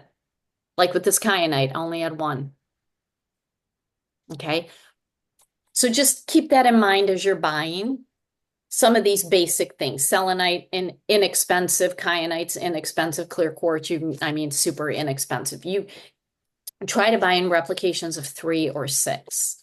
Mm. So, and then that's my friend Elizabeth. So, you can see I got her earth chakra here on the right. I've got a smoky between her feet. I did a grid layout, on top of her, on her crown, and I didn't get the full picture. But you see, I have her laying in a flower of life. This is one of my favorite things. It was horrible to put together. I literally bought this sticker online, and it's a life size. It's a 5 foot by 5 foot flower of life. And I had to peel all the parts and pieces of the sticker, and I put it on canvas. It was a nightmare. It took 3 of us to put it together. There's got to be an easier way to do it, but I don't know what it is. But when you lay in a flower of life, this is what I had to do for my advanced teacher certification. I had to come up with a layout that incorporated sacred geometry. And my teacher, she's like, I have never seen this. She's like, can I use this in the class? And I'm like, of course. Of course. So you can lay in sacred geometry. Maybe you can find a blanket that has Flower of Life or Metatron's cube. I've seen them. I've seen them in spiritual stores. Buy the blanket. Don't do what I did. That was painful to put together. But buy the blanket and you're laying in sacred geometry. So you see how all this layering, we talked about layering the frequencies. Now you're getting into advanced techniques. Okay, things are going to start shifting. All right. Oh, okay. We'll get to that at the end. Okay, so before we do your quick layout, and I'd love to do the transpersonal chakra layout on you, but I don't know if you have all the crystals. When we do it at my house, I have all the crystals and I lay everybody in it. So I would really recommend that you do your best to try to, find the crystals, or let me know if you need any. If I have them, I'll certainly get them to you. But in the workbook, the ones that I would recommend trying, the angelic connection, and again, these are all alphabetical in your workbook. The angelic connection is awesome. Now, if you just have one of the angel crystals, like if you just have a nandolite or if you just have angelite, just use that on the chakras that I mentioned. Oh my gosh, that is a powerful, powerful layout to sit in. The high body layout, you can read this. And this actually comes from Katrina Raphael, and you could certainly read the whole book chapter on it. It is fascinating because it doesn't deal with chakras. It is literally dealing with your higher energy field, like the energy layer that she calls your energy body. And you're using breath work with color frequency and the crystals, and you're breathing into these areas. It's like super fascinating. And she says you have to have somebody do it for you. I disagree. I do this on myself and it's amazing. I just need to make sure that I don't fall asleep because it is so soothing, because you focus on each of the areas for 3 minutes. So you're spending 3 minutes breathing the color into the high mind, the magenta color. And then you're breathing the orange blue color into the high heart. And then you're breathing the chartreuse, like the prehnite color, into the high physical. So you really have to stay aware. You can do it by yourself, even though she says you can't, but that's a really cool layout to do. The parallel work layout, this taps into that we really don't have past lives. We have multiple dimensions. We have parallel lives happening. That I can tell you right now is still impossible for my brain to comprehend that there is a part of my soul living in another dimension doing other things. But I've tapped into one of those lives and it is crazy. So this parallel work, you start tapping into that. And this is where you can do, and I use it in quotes, past life. It's just a parallel life. And you can start learning more about your Akashic records. And so there's a process that you can go through. But again, you have to travel with a destination. You just can't say, take me where you want to go. Set a dimension. I want to go back to my most recent past or parallel life. And if you say past, the dimensions understand that. So that's an interesting one to work with. The pineal gland circadian rhythm reset, that one freaked me out in a good way. Our pituitary gland gets calcified as we age, and it's usually because of fluoride. I grew up going to the dentist, getting fluoride treatments, and then using all the fluoride toothpaste, and it literally calcifies your pineal gland. It's got calcium around it, which is why as we get older, we have trouble sleeping. You got to crack that calcified crust that's over it. And when the pineal gland is so calcified, it creates a lot of problems. So I've given you a technique in here. You don't need all the crystals, just look at some of the crystals, but they tend to be bluish, purplish in color. You can use blue lotus flower, which Young Living doesn't have. But it's really an amazing smelling. It's an absolute oil. Like jasmine is not really an essential oil. It's an absolute. And there's a whole technique that you can use. And when I did this technique, I heard, like I'm hearing my voice right now, this is what happened. Like that loud. It scared the crap out of me. And I'm like, I broke my brain. Like what happened? And it was literally the calcification cracked. Breaking loose. And I heard it and it scared the crap out of me. And then it was like, that was awesome. That was awesome. So, should you feel inclined, you could do that. And then the last one that I want to talk about is the polarity reversal. So, Melanie, this is one to look at. Mhm. So you need 5 obsidian arrowheads. So it's obsidian that's shaped like an arrowhead, and you can find them at a lot of crystal stores. I don't have any because they tend to be pretty abundant at most crystal stores. Okay. And what happens and I did this technique and it was super cool. Mhm. Your poles will become reversed if your birth was stressful. Like, especially if you were breech and the doctors had to flip you. That'll flip your poles and you have it from the beginning of life. Your poles are flipped if you're like, I'm doing all the right things and things aren't going well. Like, it's not that you're just stagnant, but it's like really bad things keep happening to me. I keep drawing in bad things. Okay. Poles are flipped. Chronic fatigue, autoimmune, poles are flipped. It's all the symptoms of being ungrounded. Grounding flips a lot of this, but you can, like, if you're doing all the things and regular medicine isn't working and holistic medicine isn't working and the crystals aren't working and the oils aren't working, it's like the earth has its iron core crystal and the silica crust to keep the battery in place. And if the battery is stressed, flipped. And the earth is going to flip its poles at some point.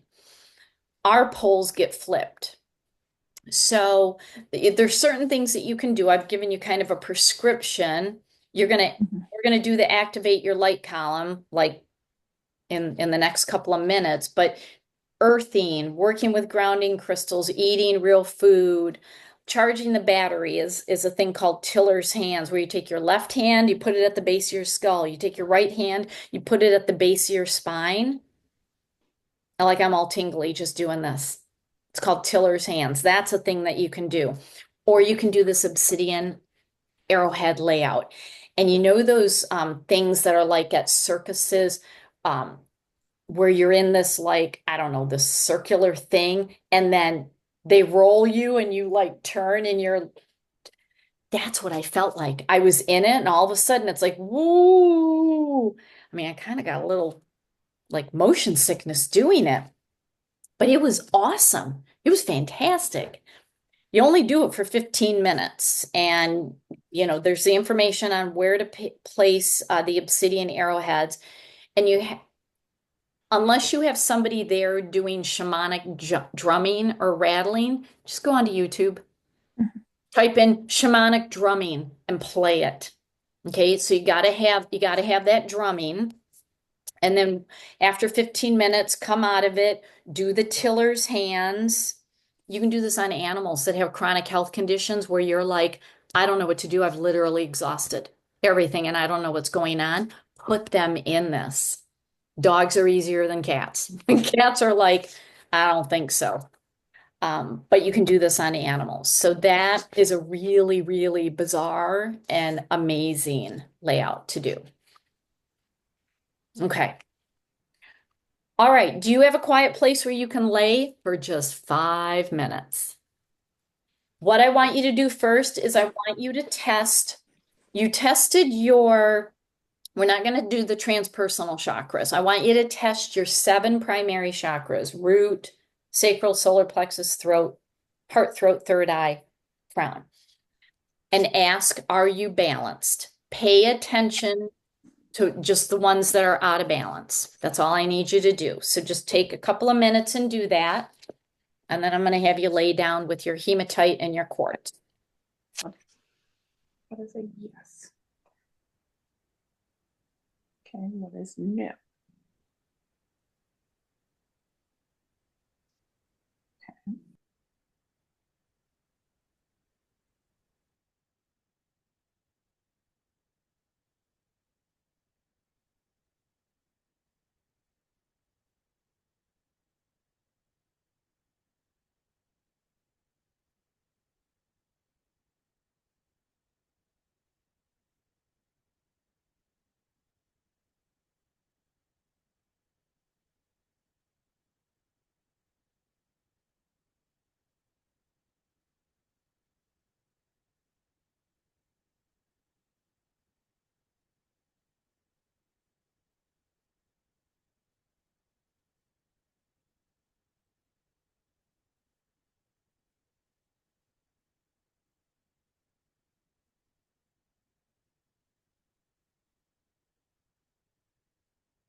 Okay, when you're done testing, go ahead and lay down.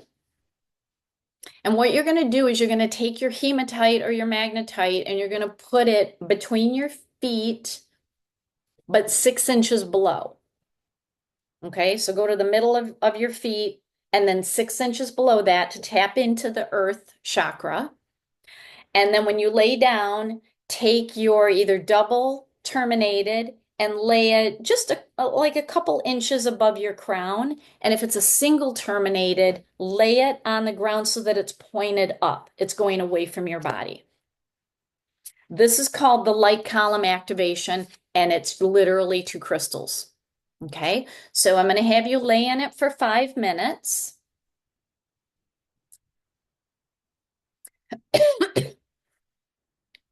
So I'll bring you out of it. When you are laying in it, pay attention to physical sensations, tingling, energy moving, twitching. Pay attention to emotions, how you're feeling, and pay attention to whether you feel more energized or more relaxed. All right. I'm just going to have you sit in this grid or this layout for 5 minutes.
Okay, you can come out of the grid and just take the quartz off your head first and then remove the hematite.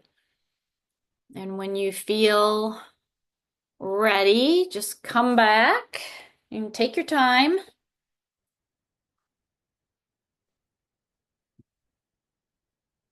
And when you come back, I want you to retest your chakras and ask your pendulum, are those 7 chakras balanced? So go ahead and do your retest.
And when you're done testing, come on back and let me know what the difference was in your chakras.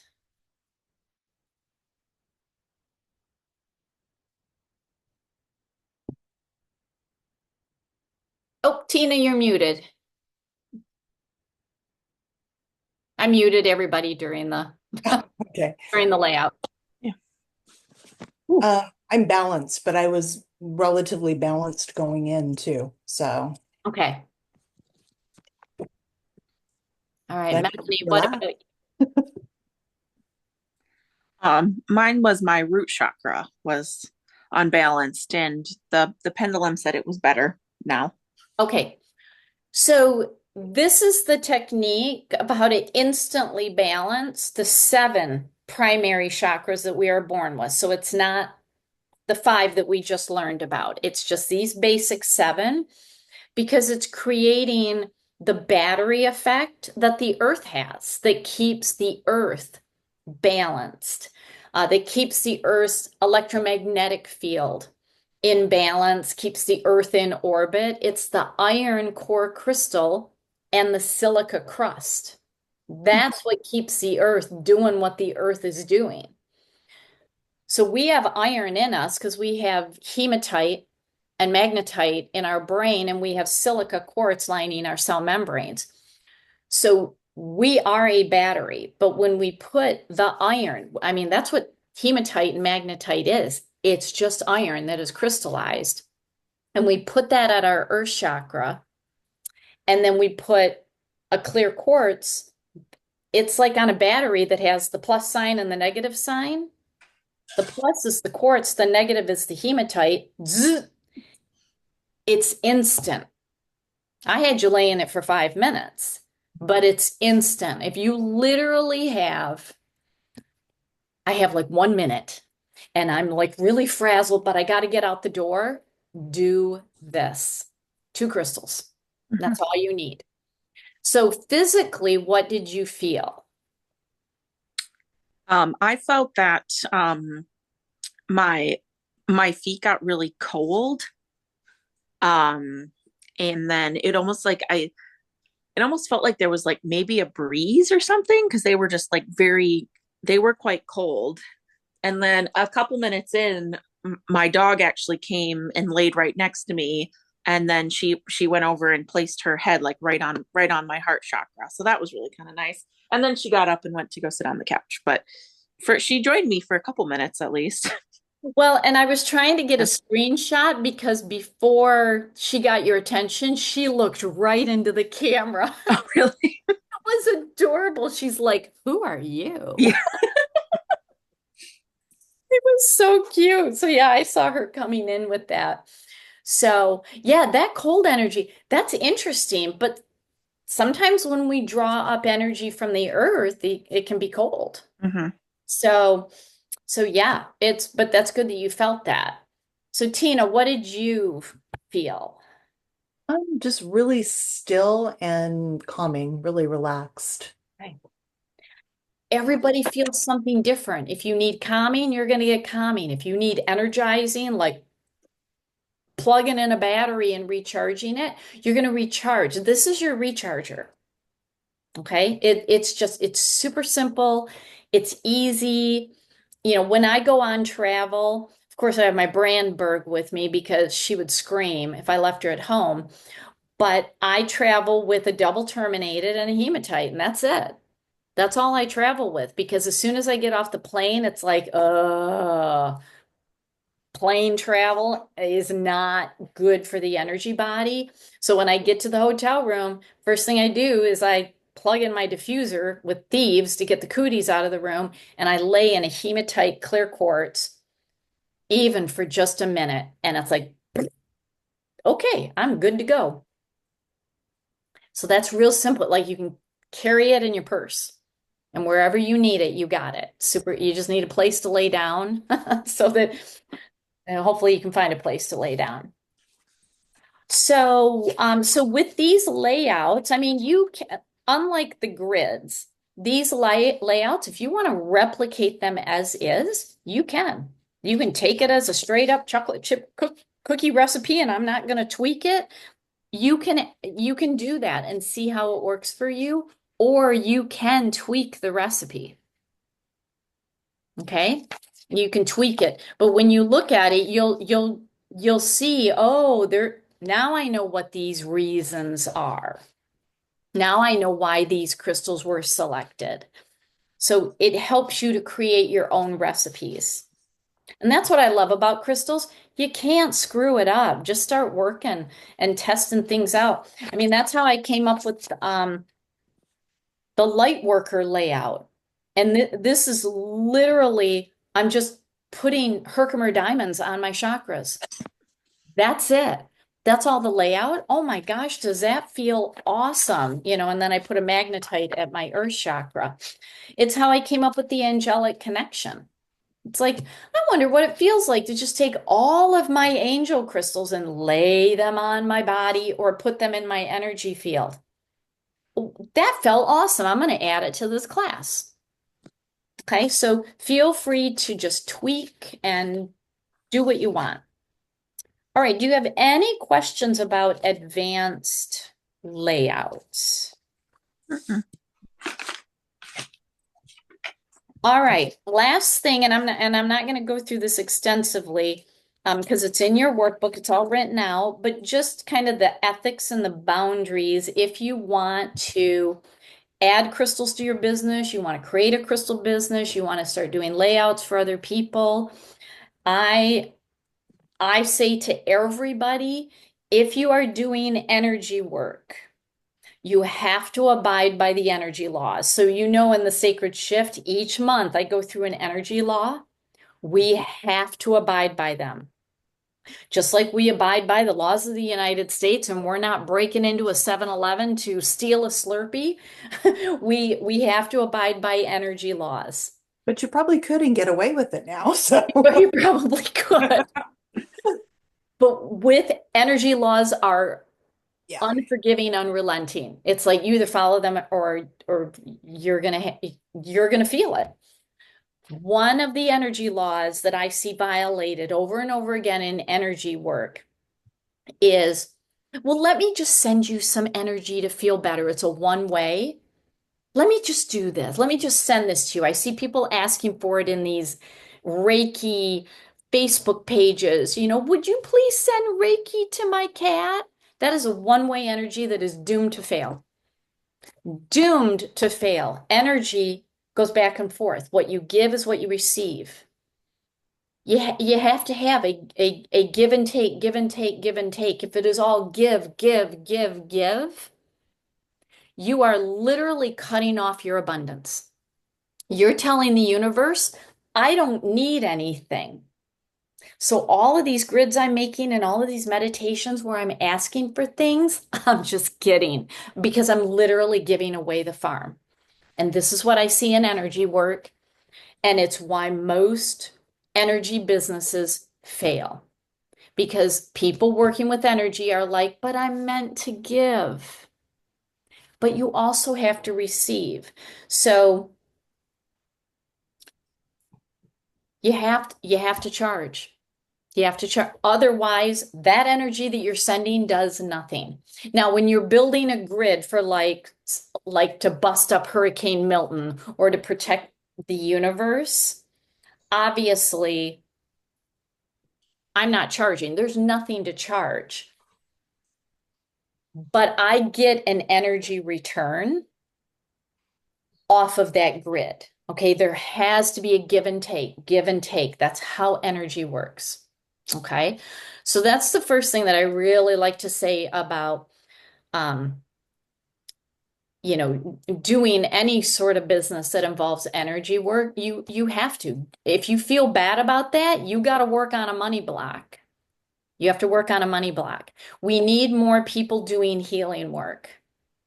But if you're not charging money, people are going to go out of business. So that is one thing to think of. Any sort of energy work is going to require a special type of liability insurance. And the best one that I have been with them, I'm going on 13 years in my business, handsontrade.com. I think it's $165 a year, and it's professional liability, personal liability, it's trip and fall, liability, a couple $1 million worth of liability, and it covers everything. Oh my gosh, even from people doing esthetician skincare work to yoga, crystals, animal body work. You cannot get any better. It's like 165, maybe $175.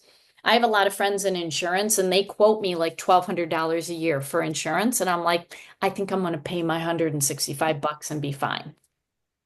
That's what you need. That is really important. Don't do anything unless you have that protection. Let's see. I recommend just having a set of crystals that are just for doing work with other people or with animals. So, I literally have, it's basically a Vera Bradley makeup bag. It folds onto itself. It's like kind of folds. And I have a set of crystals in there. I haven't done this in a year or so, and I don't know why, but I used to do a lot of animal shelter work, and it's just a grab and go bag. I got everything in there from oils to crystals. I don't even have to think about it. Everything is in there. I got a wand, I got a point, I got chakra crystals, I got calming crystals, I have energizing crystals, I have grief crystals, and then I got the oils.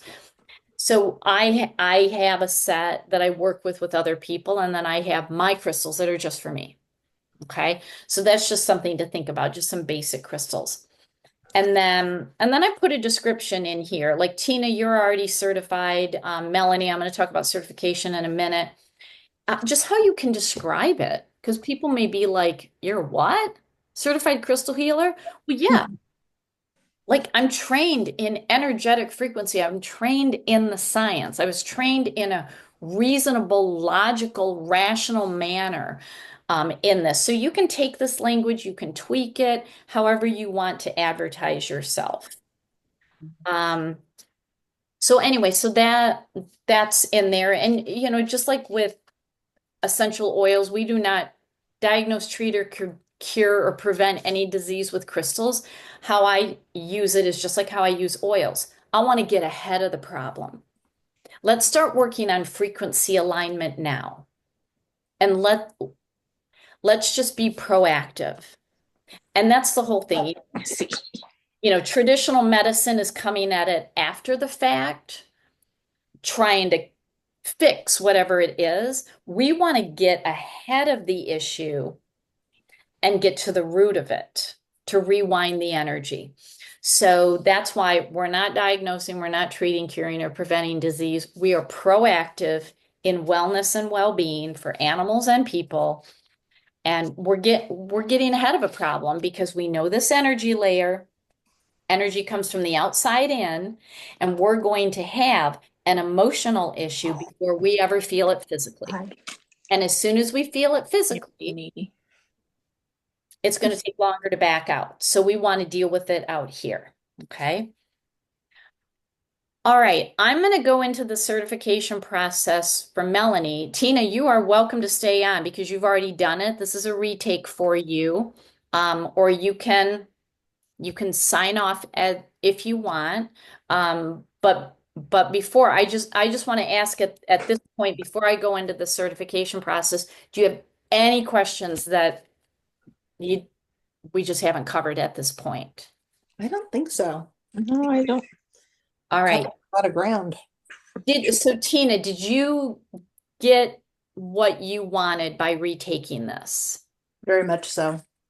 And I Okay. think it helped after doing it, and kind of sitting with it for a year or so it made so much more sense to me. I mean, coming into it the first time was kind of like a deer in the headlights. I mean, it was a lot of stuff, Yeah. but everything was like, oh yeah, this all makes sense. I know this.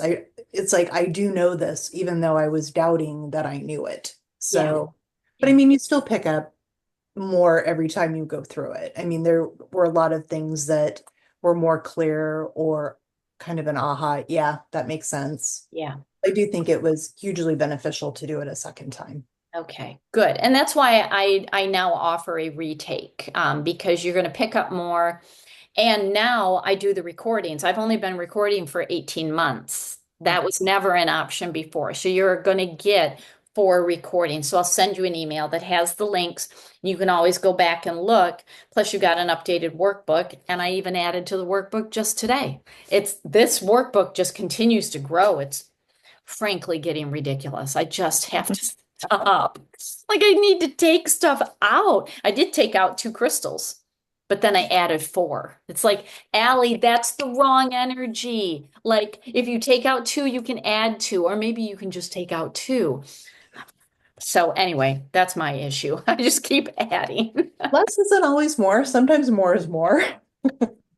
It's a lot. It's a lot. So, all right. And Melanie, did you get what you wanted, or do you still have some burning questions? I don't like right now, I don't have any questions. I kind of, it's one of those things you just kind of need to go and kind of just finish absorbing because it was definitely, I mean, it was a lot and it was all amazing information. It's just now you have to just sit and just think Yeah. about it. So, Yeah, and not all of it is going to resonate immediately. Like you may read something and say, "Oh, okay, that's interesting." mhm. It may not hit you until 5 years down the road, and then it's like, "Oh my gosh, now I get it. Now I get it." I mean, that happens to me all the time. I learned stuff 20 years ago, and it's like, now I get it. Now I get it. Uh-huh. So yeah. So okay, um so Tina, if you want to hop off, you can. I'm so glad that you were in this class and you got what you needed, but you are welcome to hop off because I'm just briefly going to go through the certification information because Melanie, you're eligible for 2 Okay. certifications at this point. And I'll also email you the information so that you have it in writing because on one of them, actually on both of them, I added to it. Sorry, lucky you. All Lucky right, you. well, I'm gonna pop off then, Okay. and let you guys finish up, and I will get, like I said, a list to you in a day or two. Okay. But thank you so much, and it was great spending time with you, Melanie. Yes, yes, you too. Good luck with everything. Okay, Tina, I'll You see you too. later. Bye-bye. Ow, ow, ow, ow. You gotta move, Doug. I gotta straighten my leg. All right, so just this will only take a couple of minutes. So because this is in your workbook, but what I just want to explain this because I do not know what happened to people's brains with COVID. I have never had people blow the deadline on the certification until COVID hit. And it breaks my heart. It breaks my heart, but people are blowing the deadline. They're like, "Oh, I didn't know it was a week ago." And it's like, so I really like to say this like in person. Now, Mhm. I'm gonna because you are eligible for both certified crystal healer and certified animal crystal healer because you took the animal class. Basically, the 90-day clock starts tomorrow. Okay. But because you are doing a double certification, I'm going to add an additional 30 days. Okay. Now, what that means is you pick whichever one you want to do first. You got to hit that before the 90-day deadline. Mhm. And you got an additional 30 days to kind of clean up and finish the other one, but you're basically going to be working on both simultaneously. And my best advice is do not delay. Mhm.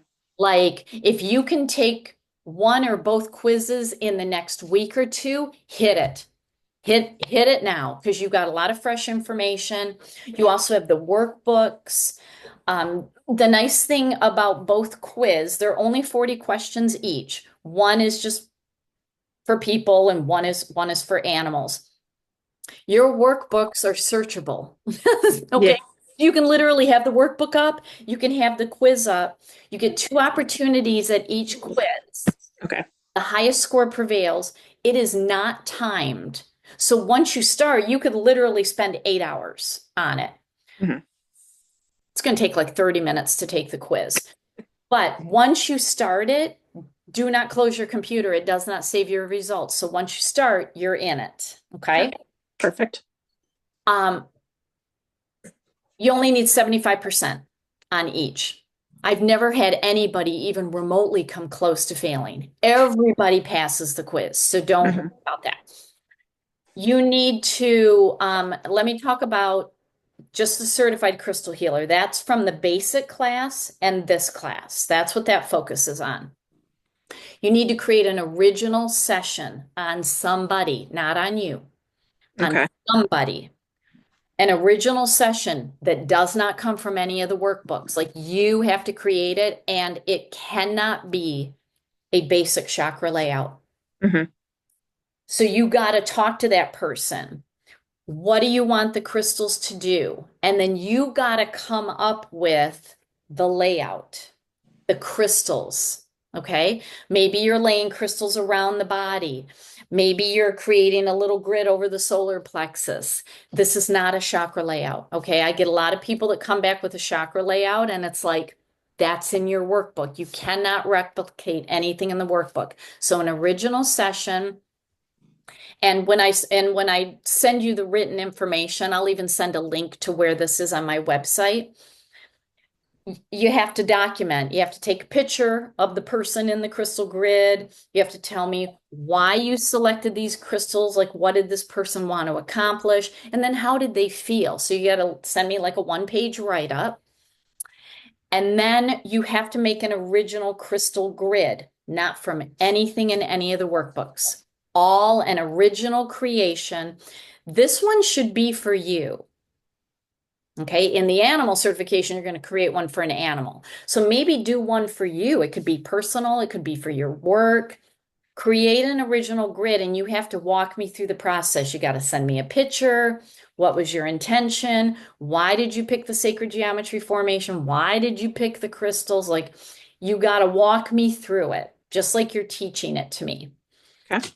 All right. I've added doing an advanced transpersonal chakra layout on yourself. Okay, so that's the one that I just showed you the picture of, and you don't have to have 6 of everything or 3 of everything. Go through the list because that recipe is actually in your workbook. I think it's on page 113. And I know you have all the 7 chakra crystals. So you just got to see, do you have the other ones? And if you don't, let me know, or maybe you got a local crystal store. Do that layout on yourself. And then you're just going to do a little write-up. All of this is going to come to me in one email. Okay, don't piecemeal it. Send it in one email. So maybe just open up a Word document. You put your session in there. You put the grid in there. You put the advanced chakra layout in there. And just do a write-up. This is what I felt. These are the crystals that I used. And then you're going to, from this list, pick a master or an advanced crystal. You pick whatever you want. Work with it every day for 30 days. And when I say work with it, it could be carry it in your pocket. How do you feel? Write down even one sentence every day. It's got to be a consistent 30 days. And it could just be, I was calm today. I had a lot of energy today. I had good focus today. I created a new habit today. Like what is it that you're feeling that is different? Or you could spend 5 minutes meditating. I'm not asking for anything long or arduous. Carry it with you, hold it and focus on it for 5 minutes, one crystal every day for 30 days without fail. Okay. If all of a sudden you're like, oh crap, I went 4 days and didn't connect with it, start the 30 days over. I want you to feel what it's like for 30 days. Okay. And you got to document every day. So again, in your Word document, day one, I felt this. Day two, I felt this. Tell me what the crystal is. Make sure you submit all your evaluation forms for the basic class, the animal class, and this class. I'm going to send you one. And then I'm going to send you an ethics form to sign. That's part of your certification. And so when you do all of this, you'll be certified as a crystal healer, and I'll send you a certificate. Here's the thing. If the only way I extend the 90 days, which has never happened, but basically I did this because of COVID. If you are out of commission for 60 of the 90 days, for literally 2 months, because you're sick, you're incapacitated, or you are away taking care of a family member, and you're like, Allie, I don't have my workbook, I don't have my crystals, I will give you an extension. Otherwise, you got 90 days and it is a hard deadline. Please do not wait till the last day to submit because, and this is what a lot of people are doing, even when I say don't wait, I am finding a lot of incomplete information. You have to be done in 90 days. If you submit on the 90th day, I had somebody submit at 11:30 p.m. on the 90th day. I didn't get it until the morning of. She replicated a grid and a session from the workbook. And I'm like, you can't do that. It has to be original. And you ran out of time. So she didn't get certified, and it broke my heart. But I'm like, give yourself a little wiggle room. If you can give 2 to 3 days, then if something is missing, or if I'm like, I need a better description of this grid, you have time and you're not under a crunch. Okay. So Yeah. put it in your calendar like that. Okay. All right. Let's see.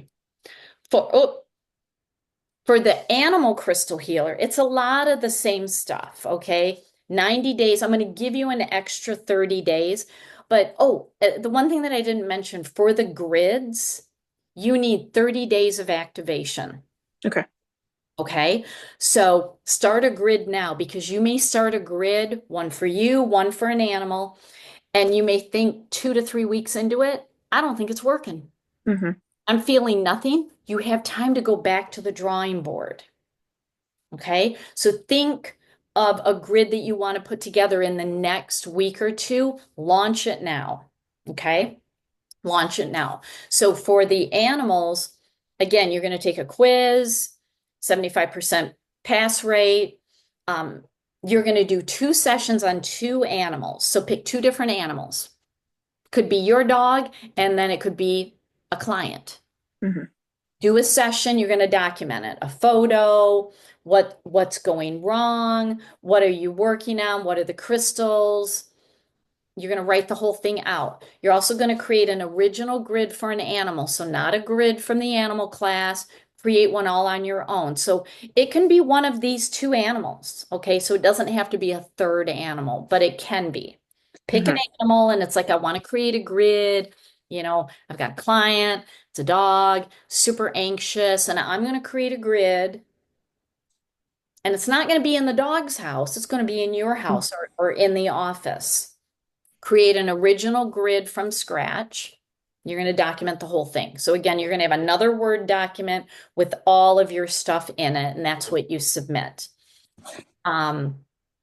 Make sure you have the evaluation form from the animal class, and there's going to be a separate ethics form. So I'll put this all in writing. So you're going to have 90 days on one of these. You pick which one you want to submit in the first 90 days, and then you'll have an additional 30 days for the second one. Or you can submit them all in 90 days. I've had people submit within 45 days because they did it. They're like, I made a grid and it worked. Awesome. And I took my quiz and I got everything done. So you can go as fast as you want, but just make sure that one of the certifications comes in before 90 days, and then the second one comes in before the end of the 30-day extension. Does that make sense? Yes. Okay. And like I said, I'll write it up in an email. And then down the road, if you ever want to become a certified advanced crystal healer, there's no deadline on when you apply for this. If you decide, as long as I'm in business, if you decide 5 years down the road, I think I want an advanced certification, you have to have at least a year under your belt as a certified. But you're going to send me a one-page write-up on how you want to use crystals in your business. And then once I approve you, then you got 6 months to get it done. Okay. So just know that that is out there, but it won't be available for a year. So you want to get comfortable working with the certifications that you're going to get, but this is an option for you. Okay. Okay. That's all I got. I will put all of that in an email. Are you good? Are you good for now? Yeah. So I took the animal class like a couple years ago. Yeah, but there haven't been a huge number, there haven't been a lot of changes to that. So your workbook is still legit. Okay. I was gonna say I have to find it. I have it somewhere. Yeah, I think I'm wondering if you could hopefully you downloaded it. If you didn't, I always keep PDFs of it, and let's see. Yeah, you took it. Oh, wow. May of 2020. Yep, I still have it. Okay. So you are welcome to pursue the certification, but if you feel you don't have to, here's your backup. Here's your backup option. If you're like, you know what?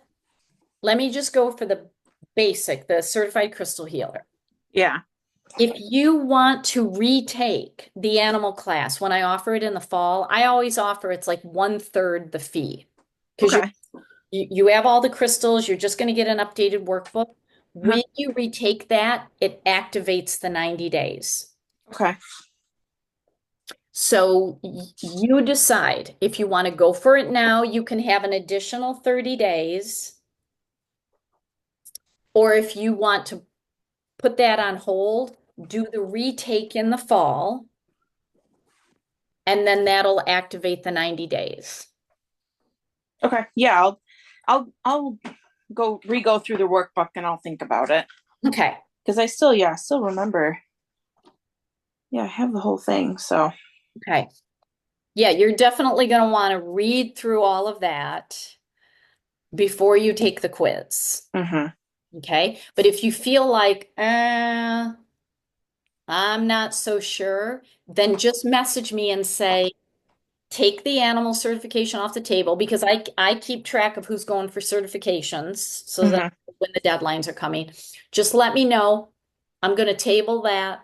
I'm going to retake in the fall. It's split into 2 half-day classes. That's how I do the onlines now. I don't do full-day onlines. It's too exhausting for everybody. So it'll be a Saturday and a Sunday on a weekend, sometime in late September, early October. And that will reactivate the 90 days as if you retake the animal. Okay? So you got a couple of options here. Okay. Perfect. All right. Great. Any other questions that you can think of? no, I think I'm good.